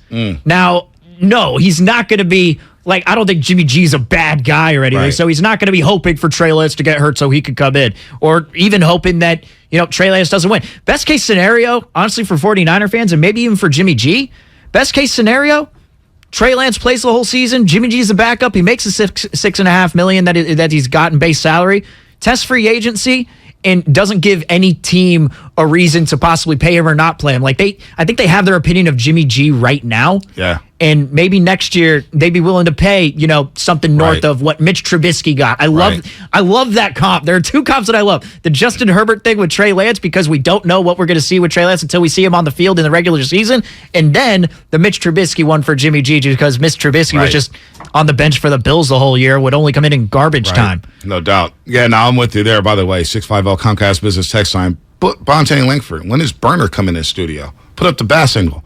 Burner's on the cover of Forbes magazine. Burner may be a little too big time for the morning roast. I mean, not saying anything, not diminishing P-Law or anything, or anybody who'd stun a man or anybody come to the studio. Burner, I'm like, man, it's like Jay-Z now. He's like Jay-Z. Well, when is the last time Jay-Z's been to the studio? What's the bat signal exactly? I don't know what Here's the bat signal. I know what this. Burner! Come to the studio! No, that's not the bat signal. Is that not the bat signal? Nah, It's cookies. Roll up a blunt, let some smoke come off that blunt, and that's the signal. Burner. Because I'm telling you, if Burner does come to the studio, dude, if Burner comes to the studio, our program director, Matt Nahiga, has to know. Burner's going to light up a joint, and he's got to be cool with it. He's got to be cool with it. The studio may smell like weed for a few days, but do you want Burner or not? Do you want Burner in the studio or not, Matt? Dude, I love that. It's going to smell like weed. It has to be, you tint the lights green. That's one of the funniest things that you've said, man. The bat signal for a burner, you just hold up a joint. Just hold up the joint. He'll be there. Cookies. Cookies. Be on for 15 minutes. All right. Hey, come on, man. Yeah. He's lighting up in the studio. Now, we're not allowed to take a hit. We're not going to take a hit, but Burner's going to be allowed to smoke. Burner needs to be comfortable. Burner says, hey, I need to smoke a blunt to be comfortable. Well, Burner, go ahead. Light up right here. We'll go get an ashtray for you. It's going to be like All the Smoke with Matt Barnes and Steven Jackson. It's going to be tight. I want that to happen. I kind of want that to happen. You think about how legendary that is. Yeah. That would be. He's a legend. He is a legend. But you imagine the morning roast with all this. Oh, come on, man. Take us to the next Another level, definition of roast. Telling me. Yeah. Michael in Oakland. Michael, what's happening? You're on the roast. Michael, what's happening? Going once? Nothing much. Oh, there you go. There you go. My bad. What's up, Michael? What's going on, guys? Love the show. Love hearing your voices every day. Just walking my dog up in Redwood Regional here in Oakland. But nice. I got to say, Jimmy G, he's a consummate professional. He is. We could all learn from his professionalism in terms of the way we handle and compose ourselves in our daily lives. Of course he wants to play. Is he healthy? We'll find out. He may get a chance. He's going to be there. I'm happy he's there. I think this is a brilliant move by Shanahan, the way they played this thing out with Shanahan and Lynch, allowing the league to take a look. We don't know if he's healthy. There's a huge contract, and it plays out where he's the backup for the 49ers in case Trey Lance gets hurt or something else doesn't go right. Beautiful. Go Niners. There it is. I know we're going to go to these other callers here, but I just want to bring something up real quick. Thursday Night Football. Did you see the random? I don't know. The random text. Yeah, I saw that. I don't know if this is real or not. I'm talking about the footballs. Did you see the Russell Wilson thing on Instagram? No. Yeah. So he used a different type of football, and they're promoting it as if it's the football that's going to be used on Thursday nights. I haven't seen It's like the Amazon football. Yeah. It's thinner and longer. So the commercial goes, it's Russell Wilson. He's throwing at a target. And he throws with a regular football, the one that they normally use in an NFL game. And it looks a lot heavier. It honestly looks like a medicine ball. And then, terrible actor. He's pretending he's doing a drill, and you could tell that he's obviously promoting something. Then he's handed a ball that's like thinner and longer. It's still a football shape, but then he throws it, and he throws it a lot quicker, and it's like, whoa, this is the new football. It's really weird. Go look at it. We'll take these callers here on Jimmy G, but take a look at that. I'll take a look at it. Yeah, I'll send you a link. Something I looked at is here, Darren Ravel sent out a tweet. Darren Ravel, is he still with ESPN? Where the hell is he at now? Business of Sports. Oh, for Action Sports Network. That's Action right. Sports, Action Network HQ. Gatorade rolls out latest drink called Fast Twitch. Has as much caffeine as 2 12-ounce cans of Red Bull. Will be available on NFL sidelines this season. So this Gatorade drink, and I see a tweet from Jose Sanchez's crazy ass from 49ers at SI. Aaron Donald might actually take somebody's head off after he chugs these. So it's twice as much as a Red Bull with the caffeine. What a part of that sounds appealing? Fast Twitch. Fast Twitch? I'm good. I like to stay in the zone. All right? Sure. 2 12-ounce Red Bulls, Bonte? Yeah. NFL player. Man, I don't drink those things before this because I can't take a nap later in the day. I'll drink a cup of coffee, but Fast Twitch? Yeah. Give me some goat fuel over the Fast Twitch. Yeah, no doubt. By the way, do we have to pay for the Amazon Prime games? Or if you have Amazon Prime already, you get the games for free? You got to have Amazon Prime. That's we have Amazon Prime, so I'm good, right? Yep. All right, cool. But it's only streaming? It's only streaming? Nothing else? Not going to be on, like, national television? That's weird. Yeah. That's weird. Yeah. Go ahead, Craig. What'd you say? For the local broadcast, it will be in your local area, your local cities. But for everybody else, you have to stream. You have to stream Amazon Prime. So we have to stream Rams and Bills. That's a joke. That's a complete joke. Rams, Bills, opening game of the season, and we have to stream this thing? That's a joke. Well, that's why Amazon pays all that money, though. So they can get more subscribers. Are we going to get it on Yahoo? You know how Yahoo shows you the games, too? Are they going to show it? That's a joke. People got to go stream and buy Amazon Prime. Just watch some damn football. All we want is 3 hours of football. It's true. Come on. I don't like that. I get it's a money thing. I get the business. I can hear Charles Schwab right now, a.k.a. Joe Shasky, but I think got to get the money. I get all that. It's a joke. That's not everybody's fortunate enough to get Amazon Prime or pay for Amazon Prime. That's cold. I don't like that. Speaking of Bills Rams, did you see the NFL Twitter account? They tweeted out the most general tweet you could possibly tweet out. 7 days and counting. 1 week away. Yeah. No bleep, NFL. I know they got to do that. Oh, NBC has Bills Rams. Okay, cool. That's good. That's good. All right. Get a little Mike Tirico and Chris Collinsworth. Here's a guy who... Anyway. Get that slide. Yeah. That slide in on the camera. James and Palo Alto, what's happening? You're on the roast. Hi, guys. Thanks for taking my call. You just said one thing about the football. I want to say there's one tweet of the Rams quarterbacking, throwing that new football 100 yards from end zone to end zone in the air. It's amazing. But that's not why I called. I just wondered your take on how the dual action of Jimmy and Trey is going to work by Brian Greasy. You know, after the end of a offensive series, they may go by the coach, but then they sit with the iPod right next to the quarterback's coach, and Greasy has to go through it. And so how do you think Greasy is going to play this? And, you know, he's an experienced NFL quarterback. He's been in a dogfight with others. Right. What do you think? It's a great question, James. A great question.